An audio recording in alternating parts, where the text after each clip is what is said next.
Welcome back to Weekend Movie Bros.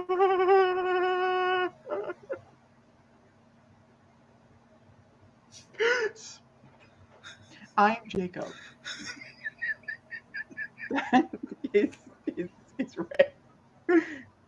Idiot. Actually, it's idiot. Fuck Ray. Fuck whoever that bitch is. It's idiot. Who And are that's you? Magic Mike. Ooh, this. Yeah, that's Magic Mike. All right. How you doing, buddy? You okay? No. I'm a little going a little crazy here, but that's okay. We are here to do the podcast. Let's very quickly, before we get started, want to quickly announce that if you want to listen, we are everywhere, so you can totally listen to the podcast anywhere you can find one. We are literally everywhere. So just want to quickly shout that out in case you want to be an audible listener. This one will have a story where we will be showing pictures and stuff, but there are chapter times linked down below. There's chapter times in every video podcast. So if you just want to jump to that particular story, you totally can, and you can still listen to it without having to watch it all over again.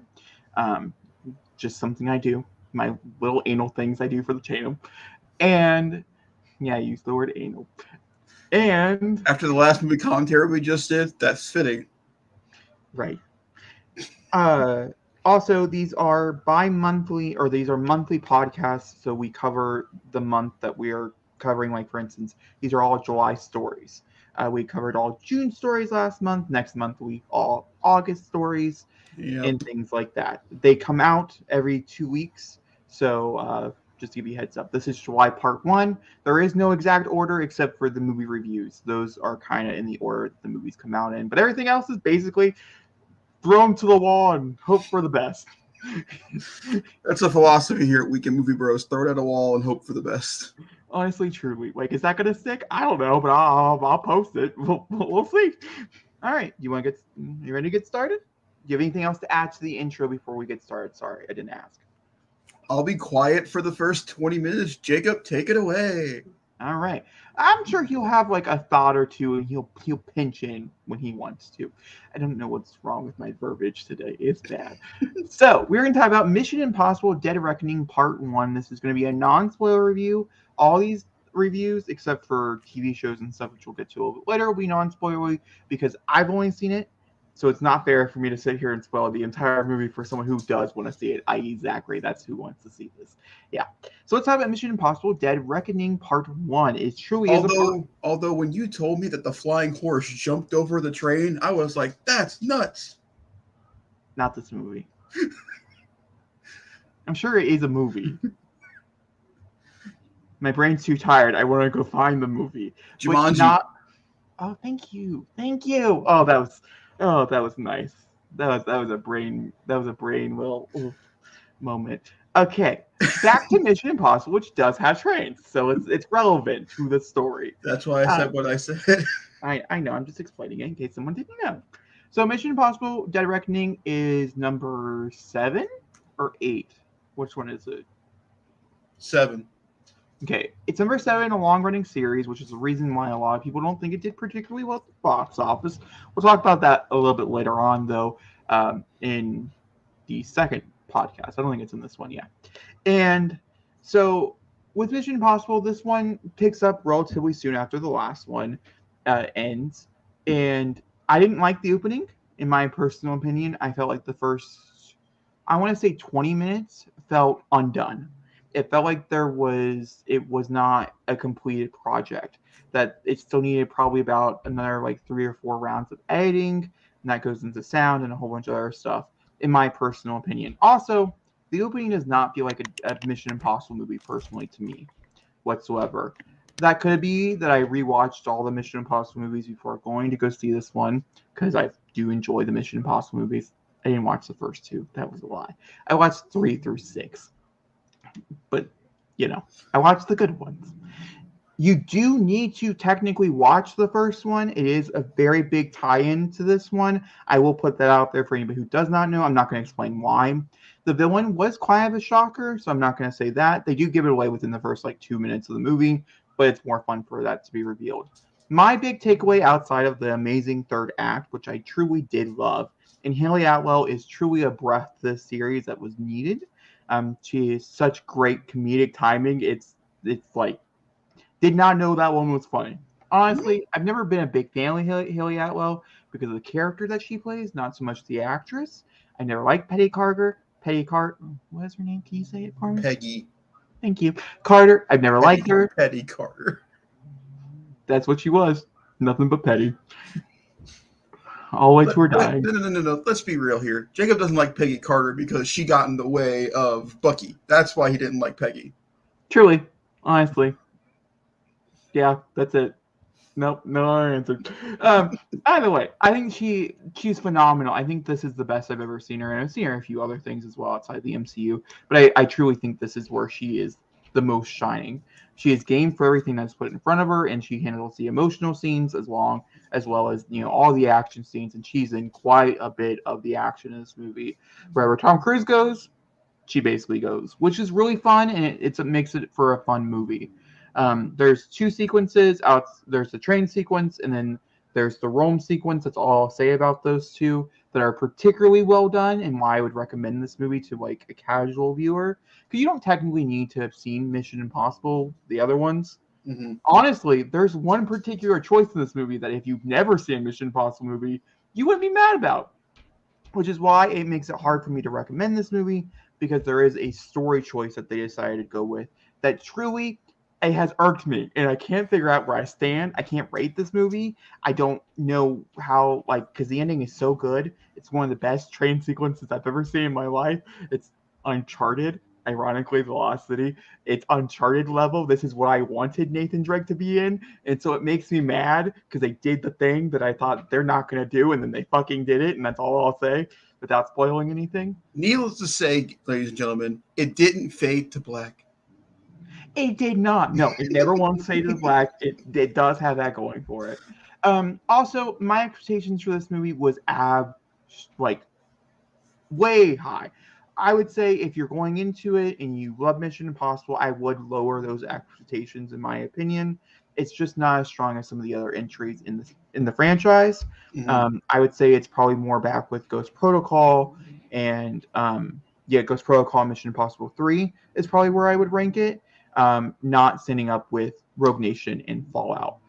If I had to rank, some people would flip with you because some people prefer 3 and 4 over 5 and 6. Well, if you're that way, then I would say it's not like 5 and 6 if you like 3 and 4. I personally think 5 and 6 are superior than 3 and 4. I love 3. 4 is just okay for me, in my personal opinion. Really? Mm-hmm. Still want to go back and watch the most. I think you need to go revisit Rogue Nation. That's where I'm at on that. Or Fallout. Fallout is still one of the best action movies I think I've ever seen in my life. So, it has that going for it. It's just... There was a murder in that movie that should never have happened. It was criminal. I think we all can agree. Characters should not have been killed off. They were so good. Instead, he flew off and got his mustache de-CGI'd. I'm hoping for an evil twin. That's where I'm going. I'm hoping. And honestly, where this movie goes, I think an evil twin is just right around the corner. And I'd be accepting of it. So do you think it'd be possible to see an evil version of Tom Cruise? No, not that evil twin. It's funny though. It's interesting that you mentioned that because there's a whole thing. Oh, also, I do want to address that Palm Califia I can't say her last name. Thank you. Cannot say her last name. Saved my life, especially tired Jacob. Cannot say it. Is playing a ripoff of Harley Quinn through and through. That is what her character is. But I think by the third act, I ended up really liking it, even though it truly is like a ripoff of that character. But I felt like she brought a lot of heart to the role in a way that you'll see when you watch the movie. She did not connect with me the entire time. And her one big action sequence in the movie, I did not particularly enjoy either. But seeing her as a true villain, though, was a very interesting experience after just seeing her as Mantis in Guardians of the Galaxy Volume 3.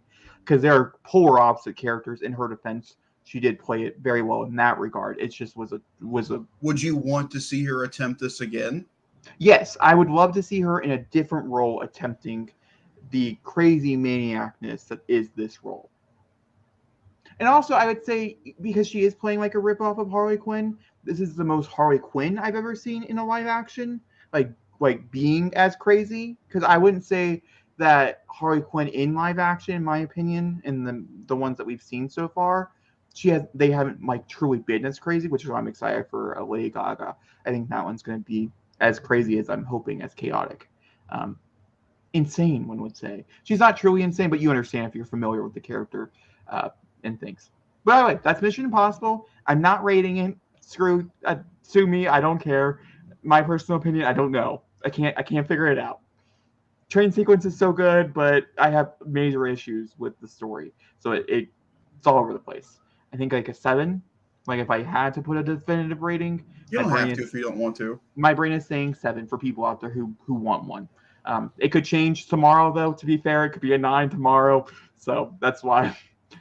Now, this next movie, however, has a definitive rating, which we'll talk about here in a second, and we're going to talk about Barbie. I'm going to be particularly vague with Barbie.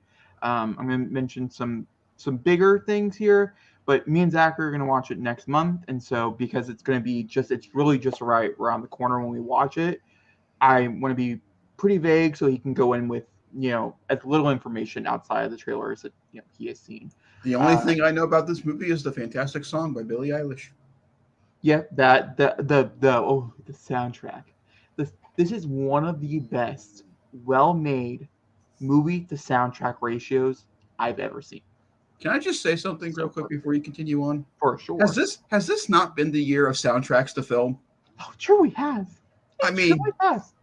Teenage Mutant Ninja Turtles, Transformers: Rise of the Beast. I'm trying to think of anybody else here. Barbie. Who else? Well, it's Guardians not of the small. Galaxy Volume 3. That was okay. Guardians had a great soundtrack. That was an okay soundtrack. I had one good song. That was And Doobie. then oh yeah, no. Oh. Yeah, what a good opening. What a great song to open that movie with. Sad, but good. Thanks, Jake, for bringing my mood down. Appreciate it. If you guys want to know our thoughts and opinions of Guardians of the Galaxy Volume 3, I'll link it up in the cards for everybody during this portion in case you want to. We do have a review up on the channel. It's part of a bigger podcast, but I'll link the individual review for anybody out there. Because I feel like we did a good time. Okay, back to Barbie. So Barbie obviously stars Margot Robbie and Ryan Gosling in the lead roles. I would also say there's some other characters that I would classify as leads, but I don't want to give those characters away, especially if Zachary's not really familiar with the entire cast. Yeah, it's Barbie, Barbie, Barbie, Barbie, Ken, Barbie, Barbie, Barbie, Barbie, Yeah, Ken, kind of. Barbie, Barbie, Sure. Barbie. Well, you'll see. You'll see. And Alan. Alan, a true gem. Don't forget Midge. Midge is there. Who's Midge? You'll find out. She is there. That's all I'll say. I will say some of the standout actors and actresses. Obviously, Margot Robbie and Ryan Gosling were spot on. Margot Robbie, especially by the end, was just everything. Ryan Gosling did that the whole thing. My thing here is if he gets the Oscar, I think Margot Robbie deserves the Oscar because I think if just Ken gets the Oscar, I think it goes against everything this movie is saying in certain ways. Not every way, but in certain ways. How funny would it be? So but I think they both deserve it. I think Kate McKinnon, who has a pretty small role in the movie, also does a absolutely phenomenal job with what they. I think it was just really well written, really well casted. Greta Gerwig does a phenomenal job with the directing. Once again, I'm trying to be vague here. I thought the story was extremely moving. I will mention to anybody out there who's not seen Barbie, i.e. Zachary, it is very heavy on its messages. The opening is very bold. Okay, the best way I know, and it's in the first 2 minutes, so it's not really a spoiler. The ending or the middle part of the beginning. It was the beginning of the movie, Charlie's Angels. The 2019 one where we both looked at each other and said, oh, that's a choice. Okay, well, Barbie does something very similar to that, much better, in my opinion, than Charlie's Angels one, but very similar, eerily. None that I'm thinking about similar. Wow. Ooh, what a choice. But it's really shocking the first time, but I think I've seen Barbie now 3 times. And every time I see the opening, I start to like it a little bit more and more. I didn't love it the first time. I was like, oh God, is it going to be this movie? I don't know if this movie's going to be good. And then once you actually get to Barbie Land, that's all I'll say. It's just like, oh my God, this is everything I've ever wanted in a movie. And yeah. I'm trying to think if there's anything else I can really touch on without giving anything away. The journey's really good. I feel like it has a really good beginning, middle, and end. And I didn't really see where the story was going either, which was really nice. It tackled some interesting topics in interesting ways that I was not expecting the story to go in. And for anybody out there who is screaming like it's a male-hating movie or whatever, they didn't stay for the whole movie. They saw the opening and they're like, oh, nope, that's not for me, and walked out. A lot of people walked out of Barbie because of the opening. And if you stay till the end, I think it's really well three-dimensional for everybody involved. I think everybody has a moment to shine, and you just have to wait for that moment to come to see the shining moment type of thing. So basically what you're saying is watch the movie. Yeah, it's really well-rounded. It's really well written, really well directed. I've seen every Greta Gerwig movie, and this is by far her best one, which is really hard because I didn't think she'd top Little Women, which was her second movie. But I don't know how she's going to top Barbie. I truly don't know. This what was is your? This was a 10, and I think I had to see it 2 or 3 more times before I can make a definitive answer. But I would say it's probably my top 5 favorite movies of all time. Once again, had to see it more. There's a certain point in the movie where I'm just like, yep, no, this is perfect. It takes a minute, but once it gets there, it's like this is everything I've ever. It has a little bit of everything for everybody by the end, which is why I said you gotta go through the whole process. And if you don't like it by the end, that's perfectly fine. You have every right to have your own opinion and stuff. But if you don't sit through the whole thing, I just don't think you're giving it the whole shot. So that's my opinion on Barbie. We'll have a much bigger discussion, like I said, in September when we both can talk about it, both react to it. I'm really excited to get Zachary's raw reaction. A little nervous, but I'm excited for it.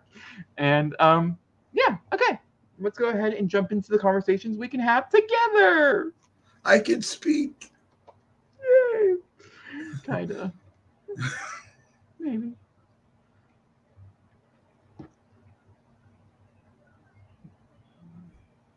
Oh, sorry. Let me exit the full screen here so I can look at the topics of topicness. Jacob. Full screen? Do you want me to just switch it over? Yeah, that'd be great. There you go. There you go. Jacob, what does this mean scrolling across the bottom of our screen? Oh, you mean I can start. That's fine. Yes, please. I was like, I have no idea what this is, but you're just like, go for it. Oh, I thought you did. No. We had talked a little bit beforehand, so okay. So Mattel, because Barbie did so well, which we'll talk either in the box office report at the end of this, end of the podcast, next podcast, or next month when we talk about, whenever we do it. Barbie has made a lot of money. Is the moral of the story. And so instead of Mattel announcing, because Mattel did an interesting thing with Barbie, they decided not to make multiple contracts, sign everybody on for multiple movies. They just said, this is going to be one and done. No one's going to see this. And, it was a fun little thing.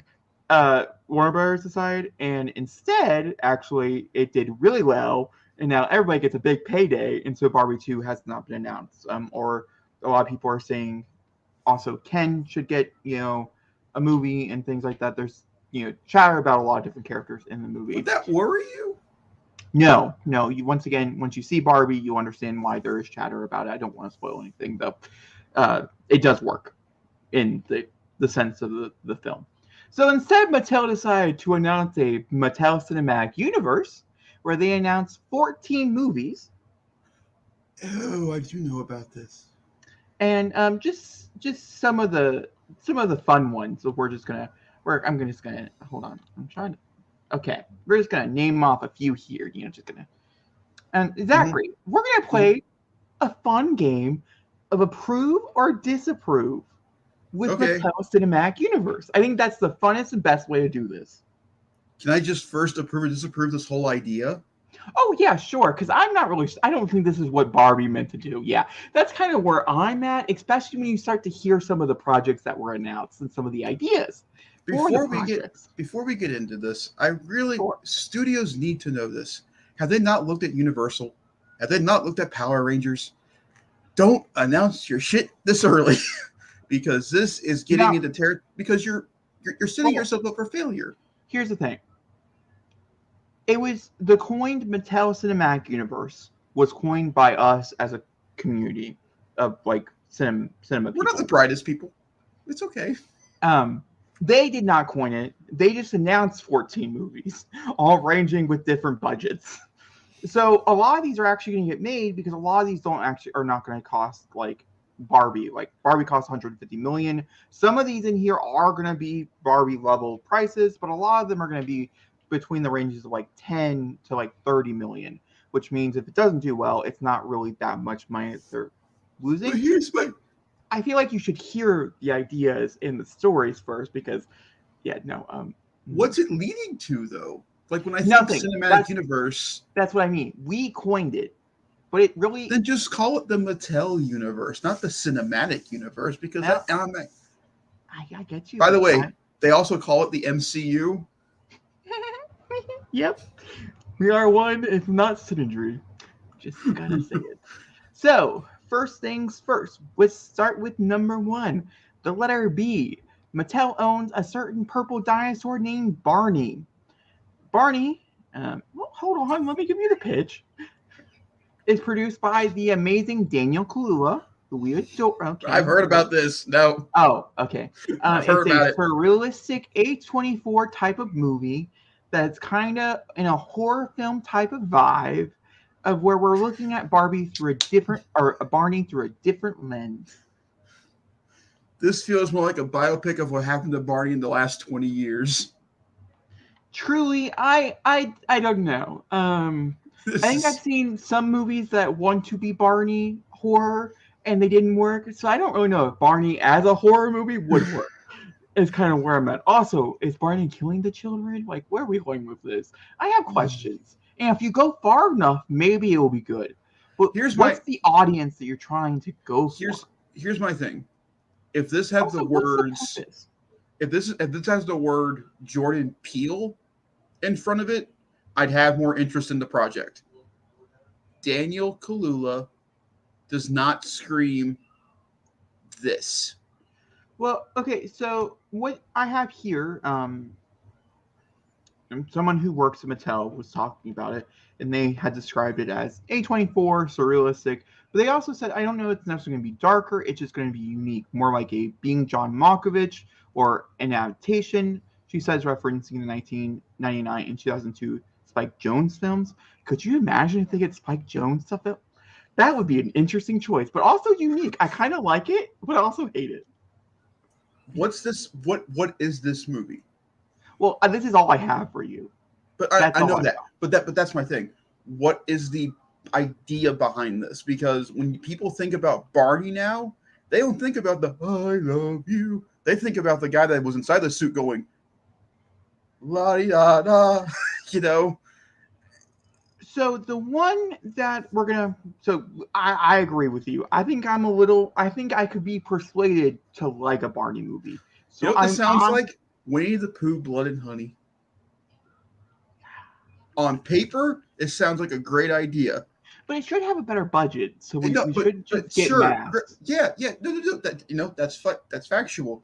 But and not torture porn, and also probably not just some dindos in the woods. Even though there was actually a lot more heart to that movie than I was expecting. That was an interesting movie. You still try to give that movie too much credit. I just have to say, reflection on it was weird. Either way, we're not talking about Winnie the Pooh. He's not owned by Mattel. He's owned by Disney. Well, actually, he's not owned by anybody anymore. He's just free copyright. Either way, not important. Moving on. Next one is a horrible idea. One of the worst ideas I've ever heard in my entire life. Okay. Polly Pocket. This one made the rounds for two reasons, and that is they already have writer and director who they thought was going to be their next Greta Gerwig, and I don't know where the fuck they thought that, and that would be Leah Dunham. Right there, that's a hell no to me. And then, which makes me kind of sad because I kind of like the star, and I do think not Barbie level, but I do think it could be a moderate level success. And that'd be Lily Collins. I think Lily Collins is very charismatic and has built somewhat of an audience from Emily in Paris in her That's the later issue, years. though. No, I think that would probably be the way that you want to go. I think that's the audience you kind of want to aim for this. Is like Emily in Paris type of thing. Polly So, Pocket's always been very dramatic and very drama filled. We do know right away that there is a script already written for the movie, and that Lena came in and pitched it herself and said that Collins was already on board, that she liked the idea so much. And but Lena Dunham, to describe to this new generation of what Polly Pocket is, it's perfectly there in the title. Her name's Polly, and she fits in your pocket. There is originally, when the toys were coming out from Mattel, there were these small shoe-sized little play sets with little Polly Pockets inside, and they'd be like mini play sets. And yes, Jacob. Sorry, I was gonna hold my hand until he called on me, so you could have continued talking. It's a family comedy, written by Lena Dunham. See, here's the thing. I did like the Birdie movie. But was that because I liked the star more than the film? That's the question. I don't really know. Why don't you look up ads and commercials for Polly Pocket and kind of get the feel and idea of I know Polly Pocket. I've seen Polly Pocket, the TV show. I've seen Polly Pocket movies. I played with Polly Pocket. I know Polly Pocket. That's not the problem here. Lena Dunham's the problem. I think just having her name attached to this at all is going to make this movie not a critical success. Not any type of, like, I don't think it's just going to be too controversial. You put her on the circuit, there's just too many things that are going to come out of it. Lily Collins doesn't scream Polly Pocket to me. See, there's a certain character that I'm thinking of from the TV show, like one of the main characters, that she does scream Polly Pocket to me. It's interesting. You know who screams Polly Pocket to me? Yeah, well, who screams Polly Pocket? This is so weird to say this, but JoJo Siwa. I think she'd be a really good Polly Pocket. You're aiming a little too young, but it's a good point. Also, I think you're no offense to JoJo Siwa, she's doing the best that she can, but you're also aiming for not. We're looking for what's that word here? Acting chops. Yep. Okay, we're moving on. Because they didn't give her any acting chops in High School Musical season 3. I mean, it was rough watching. That's all I gotta say. Wasn't mad that the fact that you bring in a singer into a singing show and do not let her sing is kind of crazy. Or dance or anything, like nothing. They didn't give her anything. This is crazy. All right, the next one I actually think could be pretty good, but also I hate the word grounded in it. So let's talk about it. What from Mattel besides Barbie has Jacob's intent? Anything about something with 4 wheels that goes around in a loop-de-loop? Yes, that's exactly what we're going to talk about, and that would be Hot Wheels. Hot Wheels technically has been developed since like 2011 or something like that, but it's officially gained some ground, one, simply because of Barbie, truly, but also because of J.J. Abrams. J.J. Abrams came onto the project. He is producing it. I actually think this is a bad idea for J.J. Abrams being a part of this project. I like J.J. Abrams. Nothing against J.J. Abrams. I just don't think he has Hot Wheels in him. I'd actually really like the lens flares, though. Yeah, no, not for me. He's producing it. I'd actually much prefer if they brought in the people who did The Matrix and did Speed Racer. I think that would be a much better. Yeah, I think that would be a much better vibe. I think they like too much more adult stuff. I don't really think it would work in that regard. But if they could tone them down, I think it could work with the zaniness of it. But here's the thing: you want the people that did Speed Racer to do another movie about cars going in loop-de-loops with special abilities. Here's the thing. Like, one day we should watch Speed Racer as a movie. We really should. Because it does not hold up, like, at all. Doesn't. So they deserve a second chance. The story in Speed Racer is really good. I think we should watch Speed Racer again. That's all I will say. I just know the theme in that movie is really kicking. It really is. And some of the races are really good, even if they're horribly shot nowadays. But that's okay. We have it. The only thing that we really got from it, Abrams was talking to Variety about it when all these, got released and stuff, and he said that he is planning on making it really grounded and gritty, which are 2 words I don't want to hear when I hear Hot Wheels. That's just my personal opinion. I want out of this world. Jacob, you've got Hot Wheels already. It's called Fast and Furious. No. Except the fact that you actually see the people in the cars. I want. Okay, Zachary. You know the discs that we used to have as a child. Accelerators. You want accelerators? Yes, I want fucking wild. I want out of this world. Won't do that. I want, but they could. They with could, but they today's won't. Budgets and they could do all this. There's a way to do this, and I think they should. Accept the fact that it's animated and move on. Some things you just can't translate. I will not, and that is just my opinion, and we're just going to move on. However, this does get the thumb. I think this actually is a good idea that could work. Yeah, I do think so.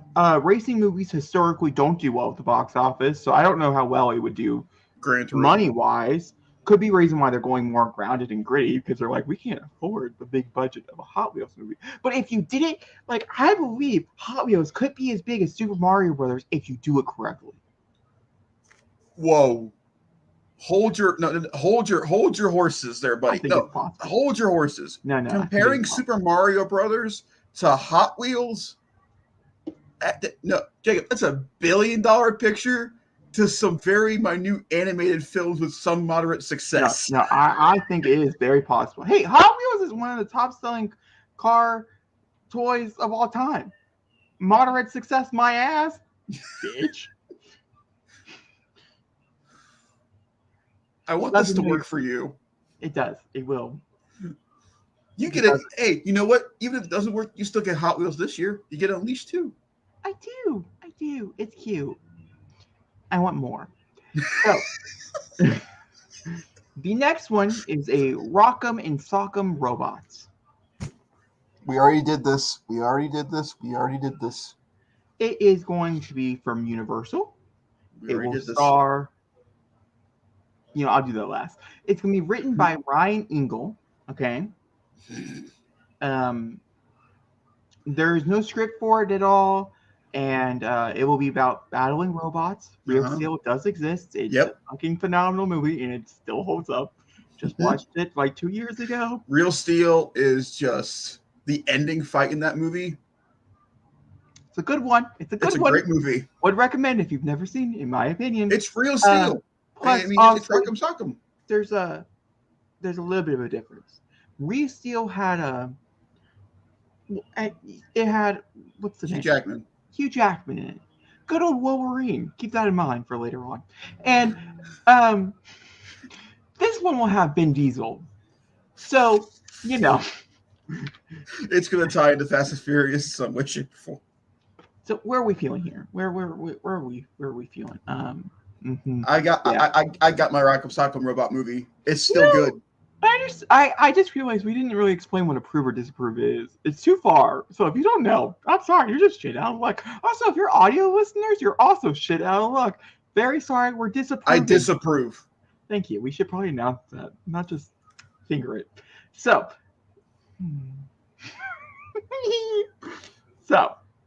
the next one being Magic 8 Ball.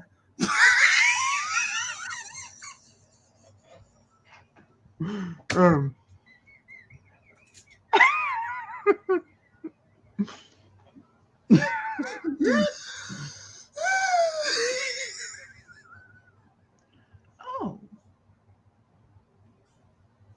Please tell me you're kidding. I am not. I'm not at all. So this will be a film adaptation of the Magic 8 Ball and will probably be a PG-13 thriller. Is what they're going with. What is this, like Final Destination with a Magic 8 Ball? Will I survive? I think there's an idea there. A very corny, cheesy idea. I didn't know that one. This summer, the balls turn on you. All right, moving forward. Zachary. I disapprove that so hard. I am actually going to skip this next one just because you have plans to talk about it in the future of this podcast. So, because we are going to talk about it later, we'll come back around to it eventually. So. Jacob, thank you for that. I really needed that. That was really funny. technically I didn't do it, but like you Do get, they oh have wow. anybody attached to that project at all, or no? No, nothing. No, we got nothing. Good. Leave it that way. We will eventually. Just nothing yet. So the next one is Major Matt Mason. Do you know who this is? No. Okay, so this will star Tom Hanks. Ooh. The writers I don't know, so we're just gonna skip them. But there is writers attached. Hanks will star as Mattel's astronaut action figure from the 1960s who lives and works on the moon. So it's like Barbie on the moon, right? That's essentially what we're dealing with. No, so they're basically doing Apollo 13 again with Tom Hanks, except this time he's playing an action figure. I Interesting. think more like The Martian. I was hoping. No. Definitely more Apollo 13. So it's gonna be boring as shit. Okay, Yeah. good to know. We'll skip.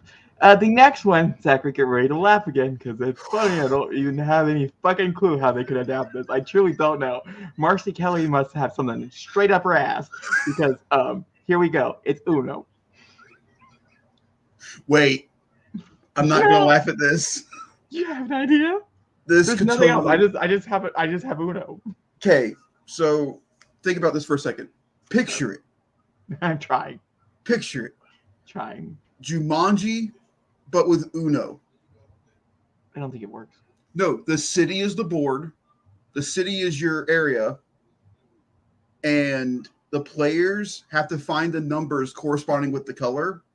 And if you find a stop sign, that's a veto. You can't move any further. If you find a U-turn, that is a turnaround card. You have to, the cards are within the city. Yes, Jake. Isn't that just Monopoly? Yes. Okay, moving on. I tried. No. You're doing great. You're doing great. You're doing something. The next one is Wishbone. No. Oh my god. What the heck is Wishbone? I have at least it gives descriptions, like descriptions. That was the word I was looking for. I'm so sorry for whatever the fuck I just said. So we have Studio Universal. Okay. So clearly the Mattel stuff's being separated between Warner Brothers and Universal. That's the vibe I'm getting here. Oh, interesting. I didn't know all of these. So sorry. What's Wishbone? So the literally Jack Russell Terrier, who becomes famous on PBS in the 90s, will now star in his own family-friendly adventure comedy produced by Dumb and Dumber filmmakers.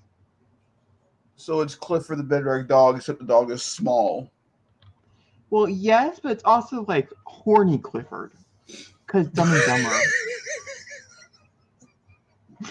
And so I guess in that case, Clifford's big. Disapprove. But they said family friendly. I don't think Dumb and Dumber is family friendly. I don't think you could produce Dumb and Dumber and produce family friendly. You can't. It's just my opinion. Depends on your family. Moving on. Next one being Matchbox.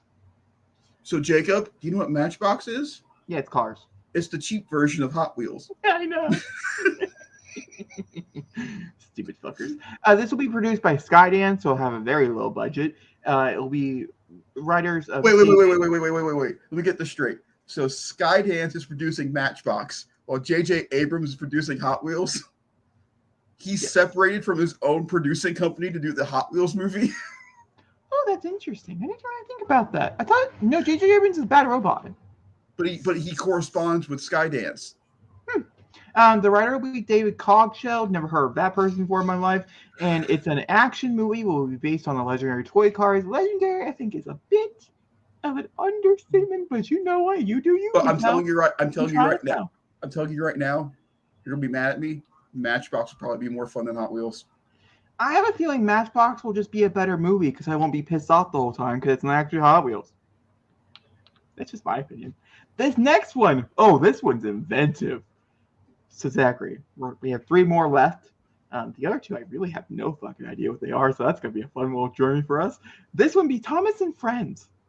Now, Thomas the Tank Engine? Yeah, Thomas Tank Engine. Now, the thing here, this is why shit gets a little interesting. Okay, it would be the director. So they got Mark Foster to come in and do this.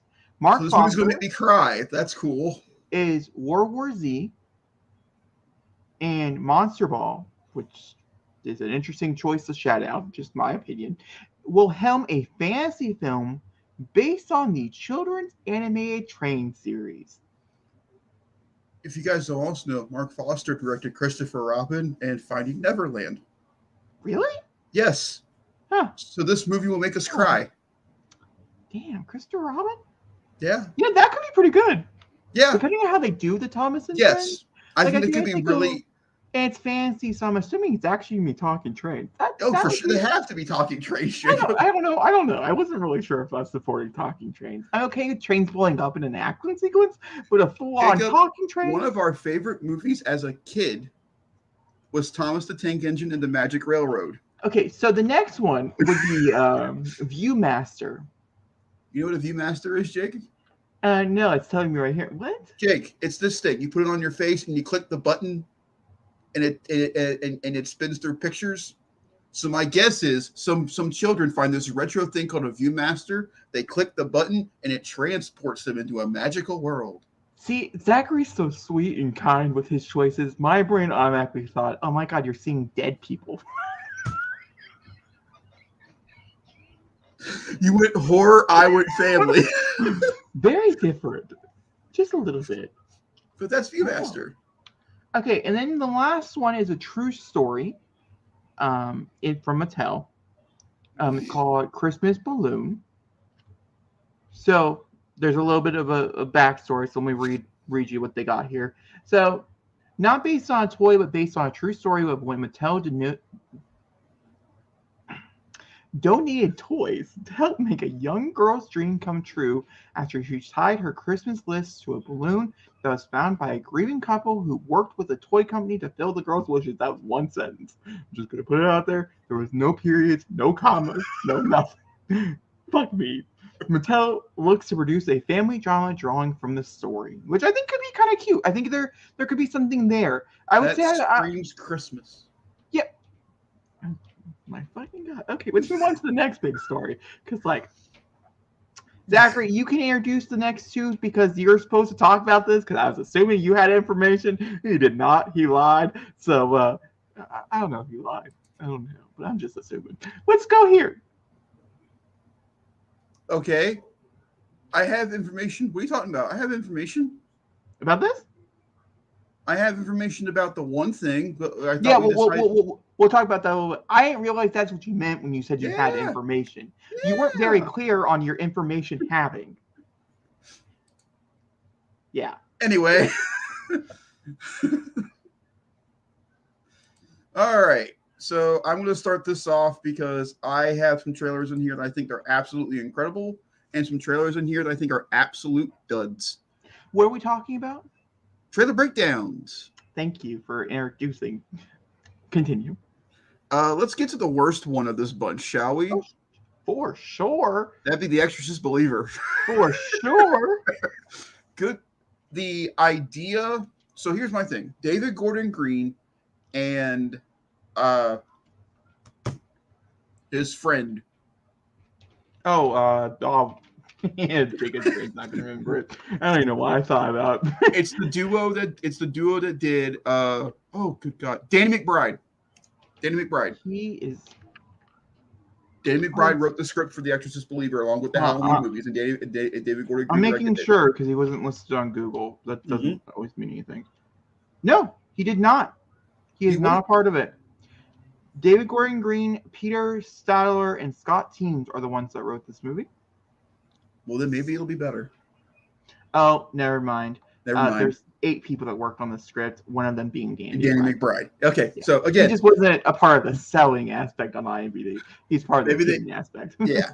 So David Gordon Green and Danny McBride are at it again with Universal and Blumhouse doing the retro requel sequel thing with their horror icons. They did it with Halloween. They started off really strong, and then they shit the bed by the end of it.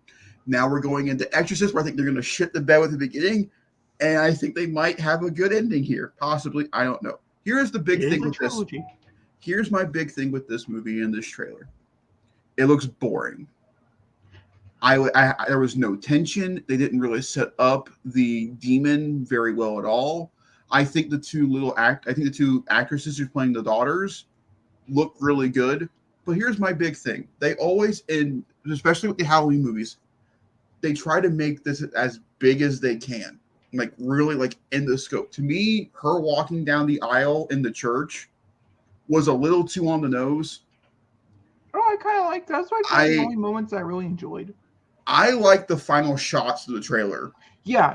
In the black and white. No, I hate the black and white. I like that because it brings nods back to 60s, 50s horror movies. And I think the shots of the girls look really, really cool and creepy, and they use this for the posters.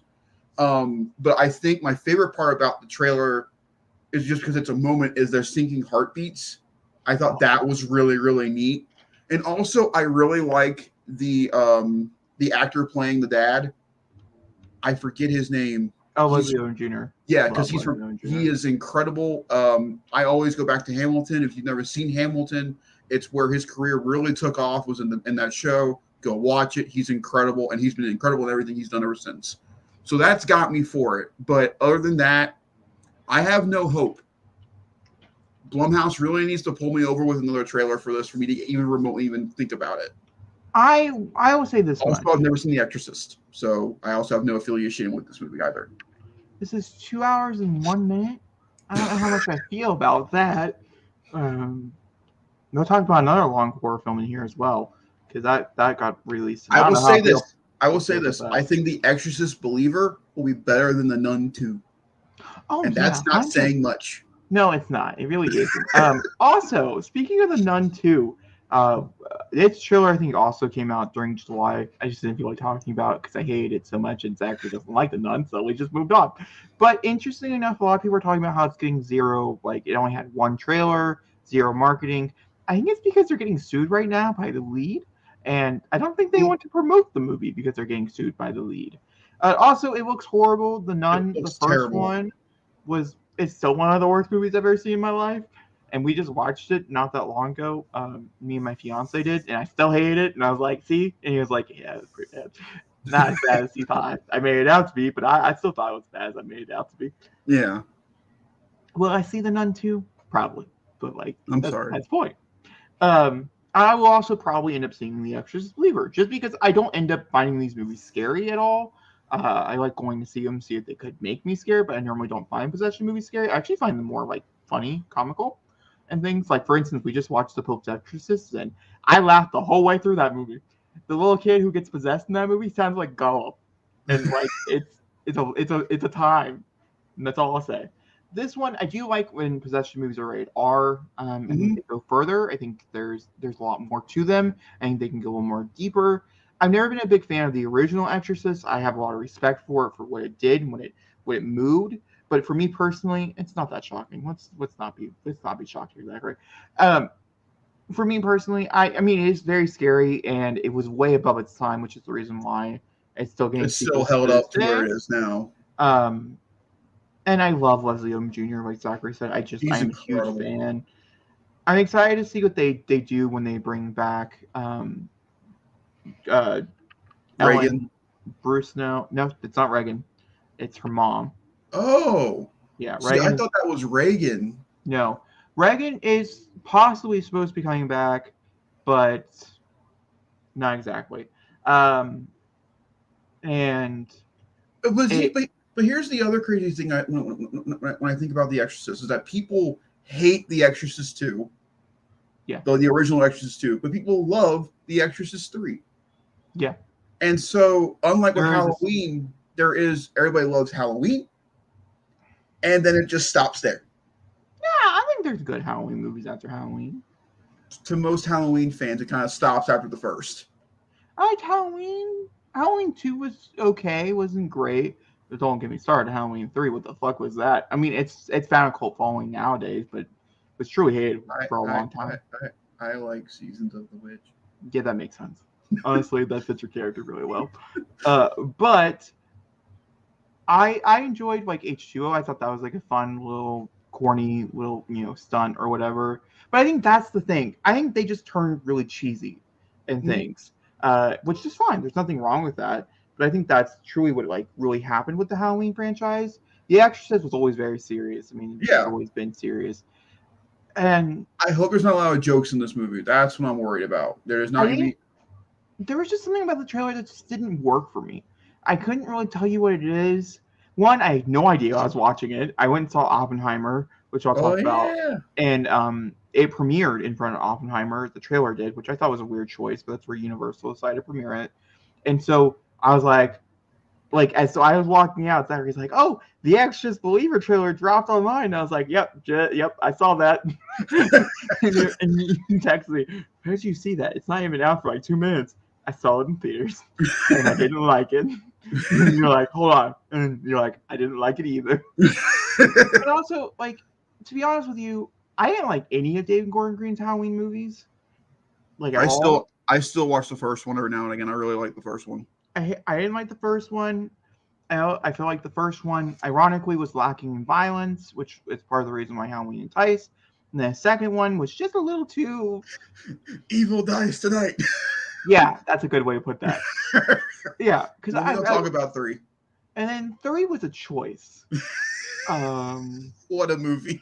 When you have someone else doing the murder instead of your main character. The concept and idea of Halloween Ends is interesting. The execution of Halloween Ends is the issue. The issue is there was no build up to it. No, it didn't. There was nothing that felt. There shouldn't have been a time. There should not have been a jump. And then the forced. Anyway, we're getting into stupid nonsense. I think it's somewhat important just because it's David Gordon Green, and that is what David Gordon Green is known for. Well, then the forced final fight at the end of Halloween Ends between Laurie and Michael it didn't feel earned. And so I'm like, how are they going to make the demon of The Exorcist a constant threat for 3 films? Because you can only exorcise something so many times before it goes, I don't want to go back in this body anymore. You only can exercise these 2 little girls as much as their body can handle. Yeah, I would be really curious about that as well. Unless Exorcist Part 2, the entire town is demonized. Good luck. And then Part 3, the Pope got it. Da, da, da, da. I've already seen that. That's boring. But the town, that's inventive. Evil dies tonight again. Take some notes. I'm not gonna lie. I wouldn't mind visiting the town of a full-on Exorcist. I would be curious to see what that would look like. Like, how many people can you possess? And also, what type of demon are you if you can possess that many people? Because I just watched a movie about a very powerful demon. I won't tell you who, but a very, very powerful. And he could only possess 3 people. Have they described the demon in The Exorcist? It's the same demon that possessed Reagan, which wasn't really what scared people, so it wasn't really talked about. There wasn't really a backstory. The sequels really got into like what the demon was and who the demon was. Here's things Exorcist fans are constantly talking about. Will there be split pea soup in this movie? Otherwise, it's not authentic. That is also kind of true. Just gonna say it. It is also kind of true. Also, I want to know how far you can go in today's audience with younger exorcisms. That is something because that is what puts The Exorcist above so many other films in the same category because of how shocking and how brutal it is to Reagan herself. What they have the little girl do, the whole 9 yards. I mean, that's why it's been memed. That's why, Well, that's also why The Conjuring hit so hard with audiences when the first one came out, is that they were willing to go the extra mile with it. They're willing to go the extra mile with the younger kids. And so I would hope that they're willing to put that out there and make sure they make it as authentic as they can to The Exorcist. Otherwise, then why call it The Exorcist? I mean, but then again, David Gordon Green, the first Halloween was most known for the death of a child. That was what the reboot Halloween movie was most known for in audiences, was the fact of that's kind of a spoiler, but it's not really a spoiler. He didn't kill the baby. Not the baby. He was like a 13-year-old guy. 13-year-old. Oh, yeah, in the truck. So, yeah, I don't know. I also don't love the fact that it looks kind of like a period piece in a way, a little bit. Here's the other I think people have brought this up also, is that you just watched Pope's Exorcist, right? I did. We like That's literally like a week That's ago. that's an Exorcist movie. How many Exorcist movies do we get a year, roughly? Like 4 or 5? So does this movie even have the chance of standing out? Just because that's a title, The Exorcist, in the front of it. Well, I think it does. One, it's doing the bold thing of releasing on October 3rd. Actually, hold on. Make sure you're correct before you say the No, title. I do. I have it's October 13th. I have it pulled up. My thing that I was curious about. No, so it's being put out by Universal. Mhm. I would actually raise it. I would move it. Have it. Have it released on the 6th. Move it a week earlier. I don't know what comes out that day, but whatever it is, it was supposed to be Kraven the Hunter, but it's not a Kraven the Hunter anymore since nothing there. It can fight whatever is in its place. I don't really care. Move it to 6th. Play it on POD on the 24th, just in time for Halloween. But then again, if it's the 13th, it might actually hit PVOD for Halloween exactly. Mm-hmm. That's very possible. Because they do a 17-day window there. And even if this movie does well, I would still put it on PVOD for Halloween. Because I think it would blow up. You'd make more money on the PVOV sales than you would in the theater with it being released around Halloween time. And also, like, because it will be still in theaters around Halloween time, you give people the option to either having a scary movie with their friends at home or going to the theater to go see it. Because most Halloween movies don't get released during Halloween because most people want to watch Halloween movies at home. Yeah. It's like, it's like a whole thing, And so I think in that way, I think there is a way that a lot of people will end up seeing it. And they already greenlit the sequel. The script's written. They were about to film it before everything went on strike. So, they're moving full, even if it doesn't do well, they're moving full forward because Halloween, they're committed to it, did so well, even if it wasn't really well received. It still did financially well. And so it was good enough backing for David Gordon Green to get this trilogy. I don't know if it should have been a trilogy. I personally would like to see the ending before I can agree to a sequel. I agree. I don't think every movie, every horror, like requel or whatever, needs to be a trilogy. No. Especially if you're coming off a movie like The Exorcist. Halloween made sense because you're coming off a movie like Halloween. Scream obviously makes sense because it's Scream. Friday the 13th, Nightmare on Elm Street. Yeah. Those make Chucky even. Chucky, yeah. They make sense. With The Exorcist, it feels like such a standalone idea because, again, I made the joke about it earlier, but it's the truth. You can only exorcise these two little girls so much. Otherwise, it's going to get repetitive and boring. No offense to them because they're going through it multiple times. But for us as an audience, we're going to go, yeah, no, you're going to go do this, yada, yada, cross the. I would be curious. I think that would be one of the most intriguing facts about it that I'm most curious to go see. My idea sticks then, the town. To see how it elevates.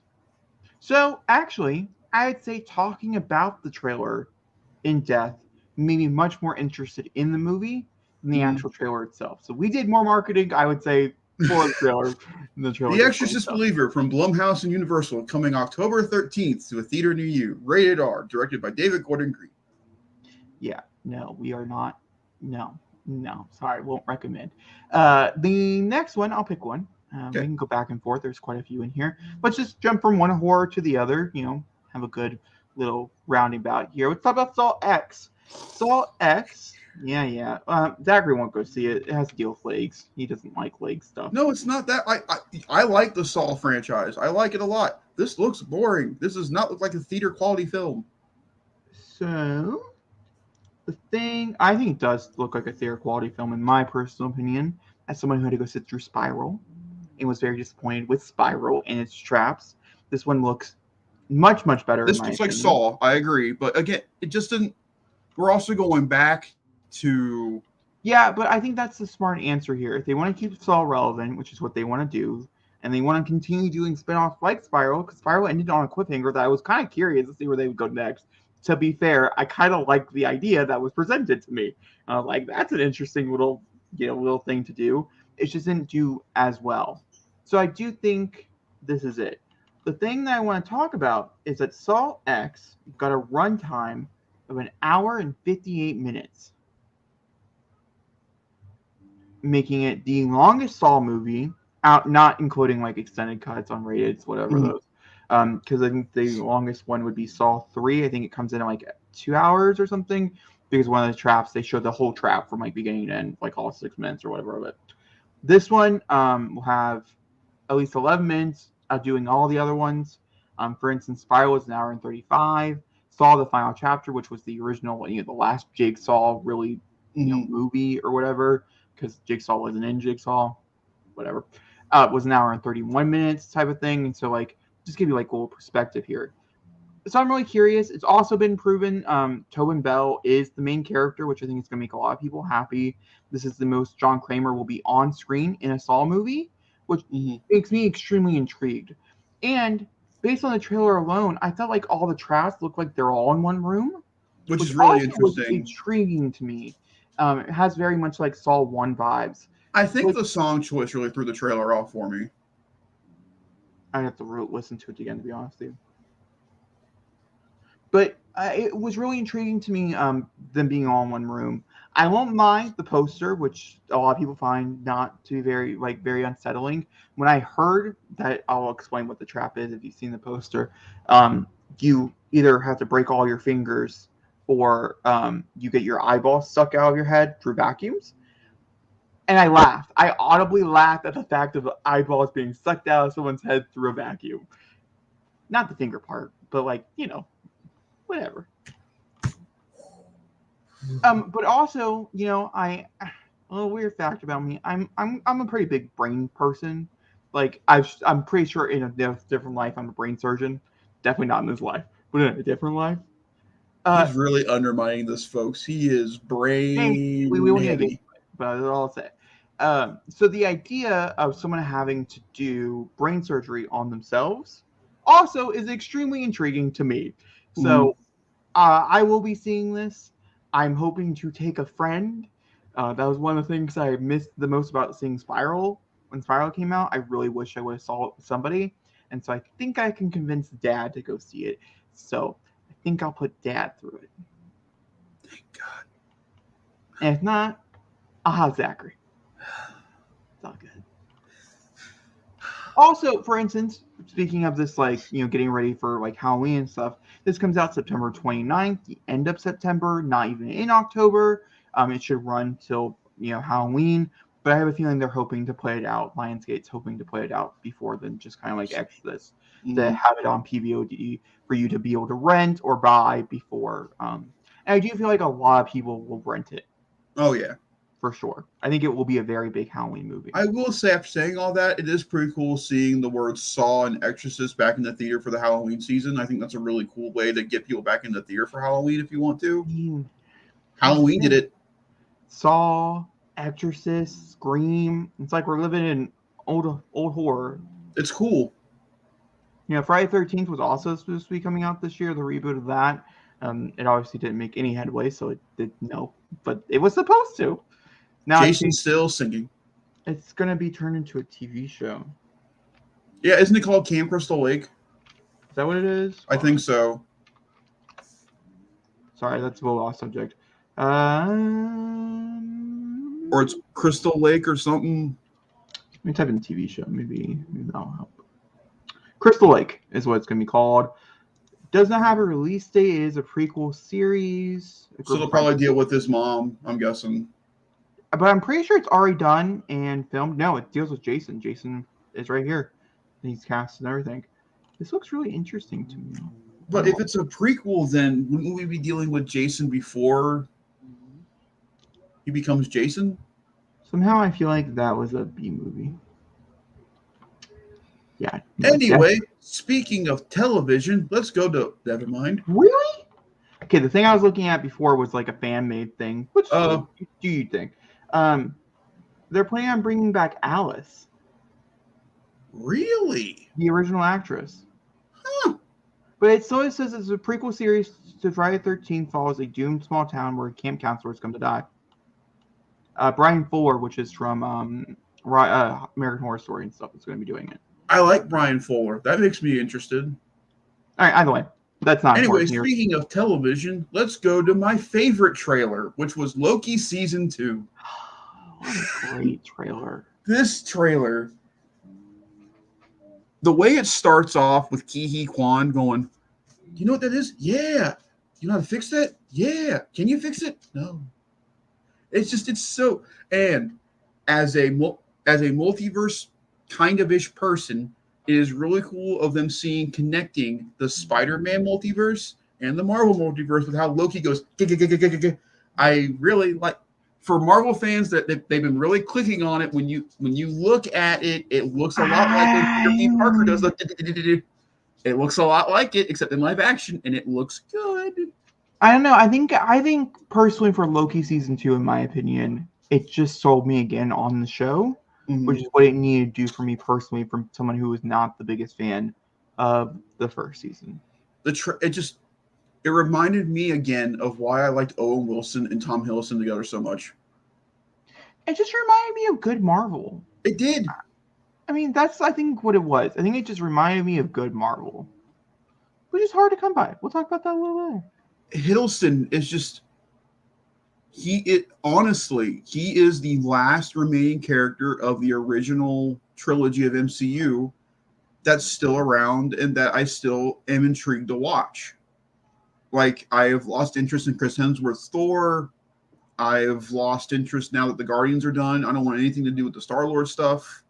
And so just seeing Loki again makes me happy. Getting back into that world again with him in the TVA, Miss Minutes. This has a giant hurdle for itself, but there's nothing we can do about it now. It's shot and filmed. They really can't. And to be fair, we really don't know the answers to any of that hurdle either. Right. So, and that's also important. We'll also see if that hurdle is in the show a lot. I've heard that it is in there a lot, the hurdle. Jonathan Majors, I'll just say, is in the show a lot, but he is not the only villain running around in this season. So they do have that going for it, but it's not just going to be focused on that aspect of the show. Needless to say, fantastic trailer. Go watch it if you've not watched it yet. Put you in the mood. One of the best trailers Marvel has put out this year. And also, if you're a Disney Plus fan, you don't have to wait long. You literally watch all of Ahsoka, and then the week after, Loki starts. So it's not like you don't have like a giant break, which is nice. And they'll air at 9 p.m. They're sticking with it, which I think is a good idea. I would like to see it first. I would like to see them stick with it. I'd like to see them not pull the plug, because I still think they could pull the plug. So it's just wait and see. Not like Ahsoka, it's definitely airing at 9 p.m. I'm talking about with Loki. They could totally be like, oh, that didn't work out, and switch it back. So I personally like it. A lot of people do not like the time switch. If you're not part of North America, essentially, you don't like it. Now you know how it feels. But that's only because they're worried about spoilers. So now let's get into the worst TV trailer, which was Gen V. It wasn't the worst. I really enjoyed Gen V. I was really intrigued by it. Super curious. I like a lot of the actors they chose. Yeah, it helps. And I like a school setting. This feels like X-Men if it wanted to be rated R, which I'm okay with. I'm perfectly fine with that. I'd rather have The Boys season 4, but that's just me. So for anybody out there who's like, why are we not getting The Boys season 4? Because that's important. Why is it not coming out yet? It's because of this. This right here, you have to have seen Gen V for The Boys season 4 to make sense. Because there's a character going in from Gen V to Boys season 4 that's very integral. Which I personally like. I would personally enjoy if they're putting out spinoffs to have them connected in one way, shape, or form. Yeah. Have them build off of one another. I.e. what Disney Plus tried to do, but The Boys only has 2 things. Do you think we'll see anybody from Boys in Gen V? Yes. So there's actually going to be supposedly quite a few different characters that are going to be making cameos throughout the seasons. I don't know any of the big names, like any Anthony Starr. Yeah, like things like that. I don't know if those people are going to show up. But for instance, like right here at the cast, like Jensen Ackles is right there. Soldier Boy, yeah, that makes sense. Then we also have like the mayor. I don't want to spoil anything for The Boys if you've never seen the show at all. Will Homelander's therapist, or PA person, probably show up in the show? Probably. Yeah, she was in the trailer as well. There's a few people they shouted out directly in the trailer, so we'll just have to like really wait and see. But I thought I enjoyed it. I also love blood magic like so much. You do. And so seeing it, like, I think The Boys could really bring it to life in a really cool way. And so I think that aspect really works for me. I'm gonna watch this show obviously because I love the boys so much and I want more boys content. So obviously I'm gonna watch it. And I do agree with a lot of people. I think this is just a way for them to get more raunchy, more Oh, for sure, sexual, because now it's teenagers. and now it's teenagers. But I don't think I necessarily mind it though. Like if I'm going to be honest with you, I think people are going to mind it. Not going to lie, and I don't know how many people are going to watch it because I don't know how many people want to watch a teen drama about superheroes. You know, but for the boys' sake, I hope that they build a big enough audience Mm-hmm. that they're willing to give everything a try. Yeah. You know, and my rule of thumb for anybody out there is always watch the first 3 episodes. If you're still not connected with anybody in the show or any of the storylines in the first 3 episodes, more than likely in the first It's just 6 not for you. episodes, you're probably not going to be connected either. It's not worth holding out when there's like a billion TV shows out there you could be watching instead. All right, the next one we can jump on over to. We'll go ahead and jump over to the Marvels, closing out the superhero section of the trailer breakdowns. For the Marvels official trailer number 2, I enjoyed it. I'm excited for this movie, but I think they're keeping a lot of things close to their chest, and I think that's the more annoying aspect. Also, we're gonna talk about Secret Invasion.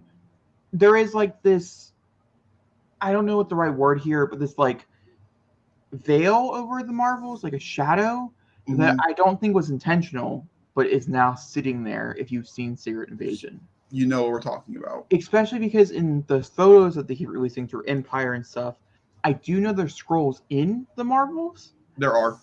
but I don't think they're going to address anything that Secret Invasion addressed with the scrolls, which is an interesting choice, and it just proves once again that Disney Plus, the people that work on that and work on the movies, really need to be more connected in the writers' rooms and things. But overall, I'm excited for the movie. But I was excited for the movie without this trailer, so like it didn't really make a difference for me personally. What about you, Zachary? Amon Vellani is the main reason I'm seeing this movie. She has been the main reason since the get go. I really want this movie to do well for Brie because I think she got undermined in her own first solo film because of the hype around her character going into Infinity War. That was not her fault. It was just the way they enacted that around. I also think Captain Marvel had the syndrome of Black Widow, where I think Captain Marvel should have came out first, and then we should have got to Infinity War, not the other way around. That's how I feel about Black Widow. I think Black Widow would have been a better, more impactful film if it came out before Civil War. Going back to the Marvels, I don't think they've established Ms. Marvel very well. They've established Captain Marvel very well. I still don't know the other the other girl. What's her name? Monica. Yeah, Monica. I really wish that in WandaVision we would have seen Monica and Carol have a moment after she would have came back or something, because I feel like that's going to drag the movie a lot until by the end, like, now we're all friends and we'll fight together. With Miss Marvel being the middle person of like, you guys need to work things out, when in reality they don't want to work things out. So I can kind of see what their relationship's going to be, and that's going to make the movie kind of annoying to get to the end. I don't necessarily agree with that statement. I'm really intrigued by the relationship. That's one of the things that's most intriguing for me personally. I think Amon Vellani is fucking phenomenal. Miss Marvel is still by far one of the better Disney Plus shows in my opinion, just because of her alone. I mean, she held that with her shoulders. I hate her new costume. I actually don't mind her new costume. Why change it? Well, because they obviously have to. It's called progress. It's called progression. You know, but she barely got to be progressed in the other costume. Yeah, that. But also look at every other Marvel movie ever. Like that's basically the definition. Actually, I would say the costume I don't like the least is Carol's. I don't like Carol's new costume. Also, a lot of people do. Why I don't. Why go back to the hair? Just stick with the hawk. I would say that's probably like a Brie Larson choice. I have a feeling that she probably had chose to keep her hair long, is my best guess. I loved Teyonah Parris as well. I just watched Tyrone. They call him Tyrone. She's fucking phenomenal in that as well. So I think overall the three ladies that they have in front and center are going to be really, really good. But the other thing that aggravates me about the trailers has been that when I think of Nia DaCosta, the trailers that we're giving us are not Nia DaCosta. This is not the trailers I was expecting to get. I have to agree with that as well, and that was like my big takeaway. I was really excited for Nia DaCosta to get this gig because Candyman was so inventive. Like, it was good, but it was so inventive with the camera work and the shots. I mean, The the museum shot scene. where they're upside down, they're going through the city, but it's like with this fog and everything. The ending, how they did the end credits and stuff. I just like the whole thing was very inventive. And I know Nia DaCosta's come out and said, one, that it's a Marvel movie. Marvel movies are made in machines. They have direct ways that they work and stuff. So I'm really hoping that the movie itself will have more flourishes. But she also talked about how she directed a horror film. She did her spin on what she wanted to do for a horror film. And this is her spin on what she wanted to do for like a fun, sprunky like comedy, like, slapstick comedy. Mm-hmm. Which is, I don't really know if I'd go that route. My Not for only this. issue with Marvel going comedy again is that it didn't work. Like, full comedy didn't work. And I've heard this is more crazy and more like comedic than Thor Love and Thunder was. That's what the rumor is going around Tinseltown. And they're kind of trying to sell it that way, and I don't think that's a good way to sell a movie. Because I really liked how the first one was funny. Like, there's a lot of funny moments for in Captain sure. Marvel, but it was still in that great gray space with the. And then the other thing that I think they're going to rely on too much with this movie is that flarking cat. I love. I know, but again, this reminds me a lot of like in Captain Marvel. They had the cat there. The cat had funny moments, and we moved on. Now I feel like in this movie they're going to rely too heavily on that cat for comedic timing, and I'm like, well, why? I mean, no, I disagree 110% there. I think more cat, more better for me personally. I think the cat was one of the best parts of Captain Marvel. I've gone back and just watched the cat scenes. Nobody else's, just directly the cat scenes. I love Flarkin, and I'm excited to see kitten Flarkins, which is a big point of this movie, which I'm curious about. I'm really excited to see what that is. I think also another reason why it's not really vibing with us is the villain. They've not done a good job to like really set up the story or anything. That was also Captain Marvel's big issue with the first movie, is that they didn't set up what the villain was going to be in that movie very well at all either. No, I do agree. They didn't really do that very well either. And then I didn't really think it worked out in the movie, which also makes me nervous that it's not going to work out here. Because I think the villain looks like she has like a cool vibe and stuff. And they've talked about how she does use a certain weapon from another villain from within the accusers. It's her, it's her species and stuff that she's a part of and things. I'm curious why she looks the way she looks, as she is a part of the accusers and things. I also really wish that the Guardians could have been involved in this movie a little bit, because they're dealing with the Kree and they're dealing with the Skrulls, and we dealt with the Kree Skrull stuff within Guardians of the Galaxy Volume 1. That was a big thing with the Nova Corps. I hope the Nova Corps maybe is involved in this movie a little bit. Maybe I think that'd be cool to establish the Nova Corps that they're still around. They're still dealing with the Kree. That's also a great way to bring in Nova, maybe. But I think I'm asking this movie to do too much at that point. Now, out of curiosity, before we jump off here and we move on to the next one, whichever one you choose next, is there a certain... Okay. Sorry, my brain thinks it's like 8 o'clock at night. It is not 8 o'clock at night. Sorry. Is there, what's a good runtime for you? Where would you put this? Where would you want it to be? After watching Quantum Mania and Guardians of the Galaxy, 210. Okay, hold on. 200 2 hours or 2 hours? 2 hours and 10 minutes. Okay, the first one is 2 hours and 3 minutes for like reference and things. I'd say about 2 hours 10 minutes. At the least, an hour 58.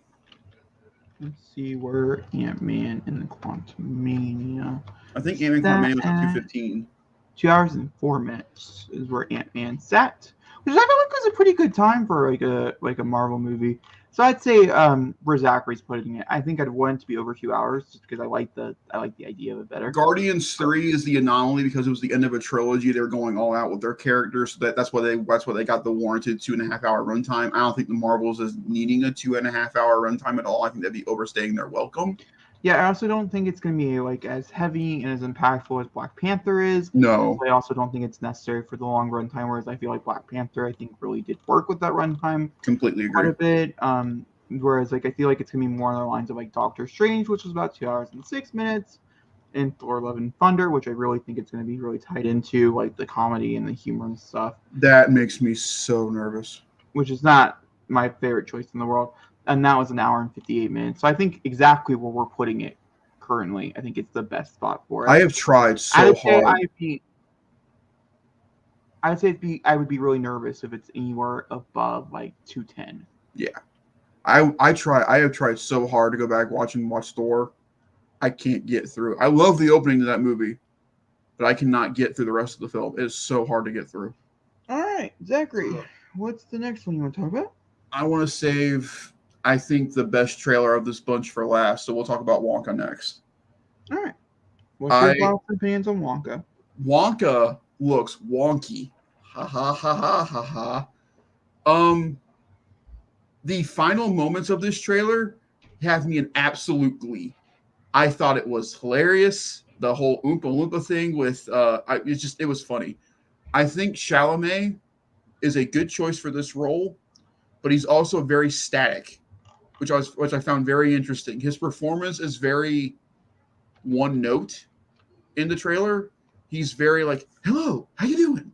I got a great idea." Like he's trying to have that essence of Gene, but he's not there yet. I think another trailer will help me put that over. I think visually, though, you can definitely tell that this is like the production designs that look from the Harry Potter people. This looks very vibrant, very colorful, very acoustic. I can't wait to hear the music in this movie because we haven't heard it yet. Yeah. And I know he can sing. And so I'm very excited for all that. This movie, I think, could be a surprise of the year. I really do. I know our mom is really excited for this movie. I know she's decided to take her little sister to see this because this will be her first real iteration into Wonka, which is exciting. But this also makes me want to go back and watch Willy Wonka and the Chocolate Factory to get ready for it because I love Willy Wonka and the Chocolate Factory so much.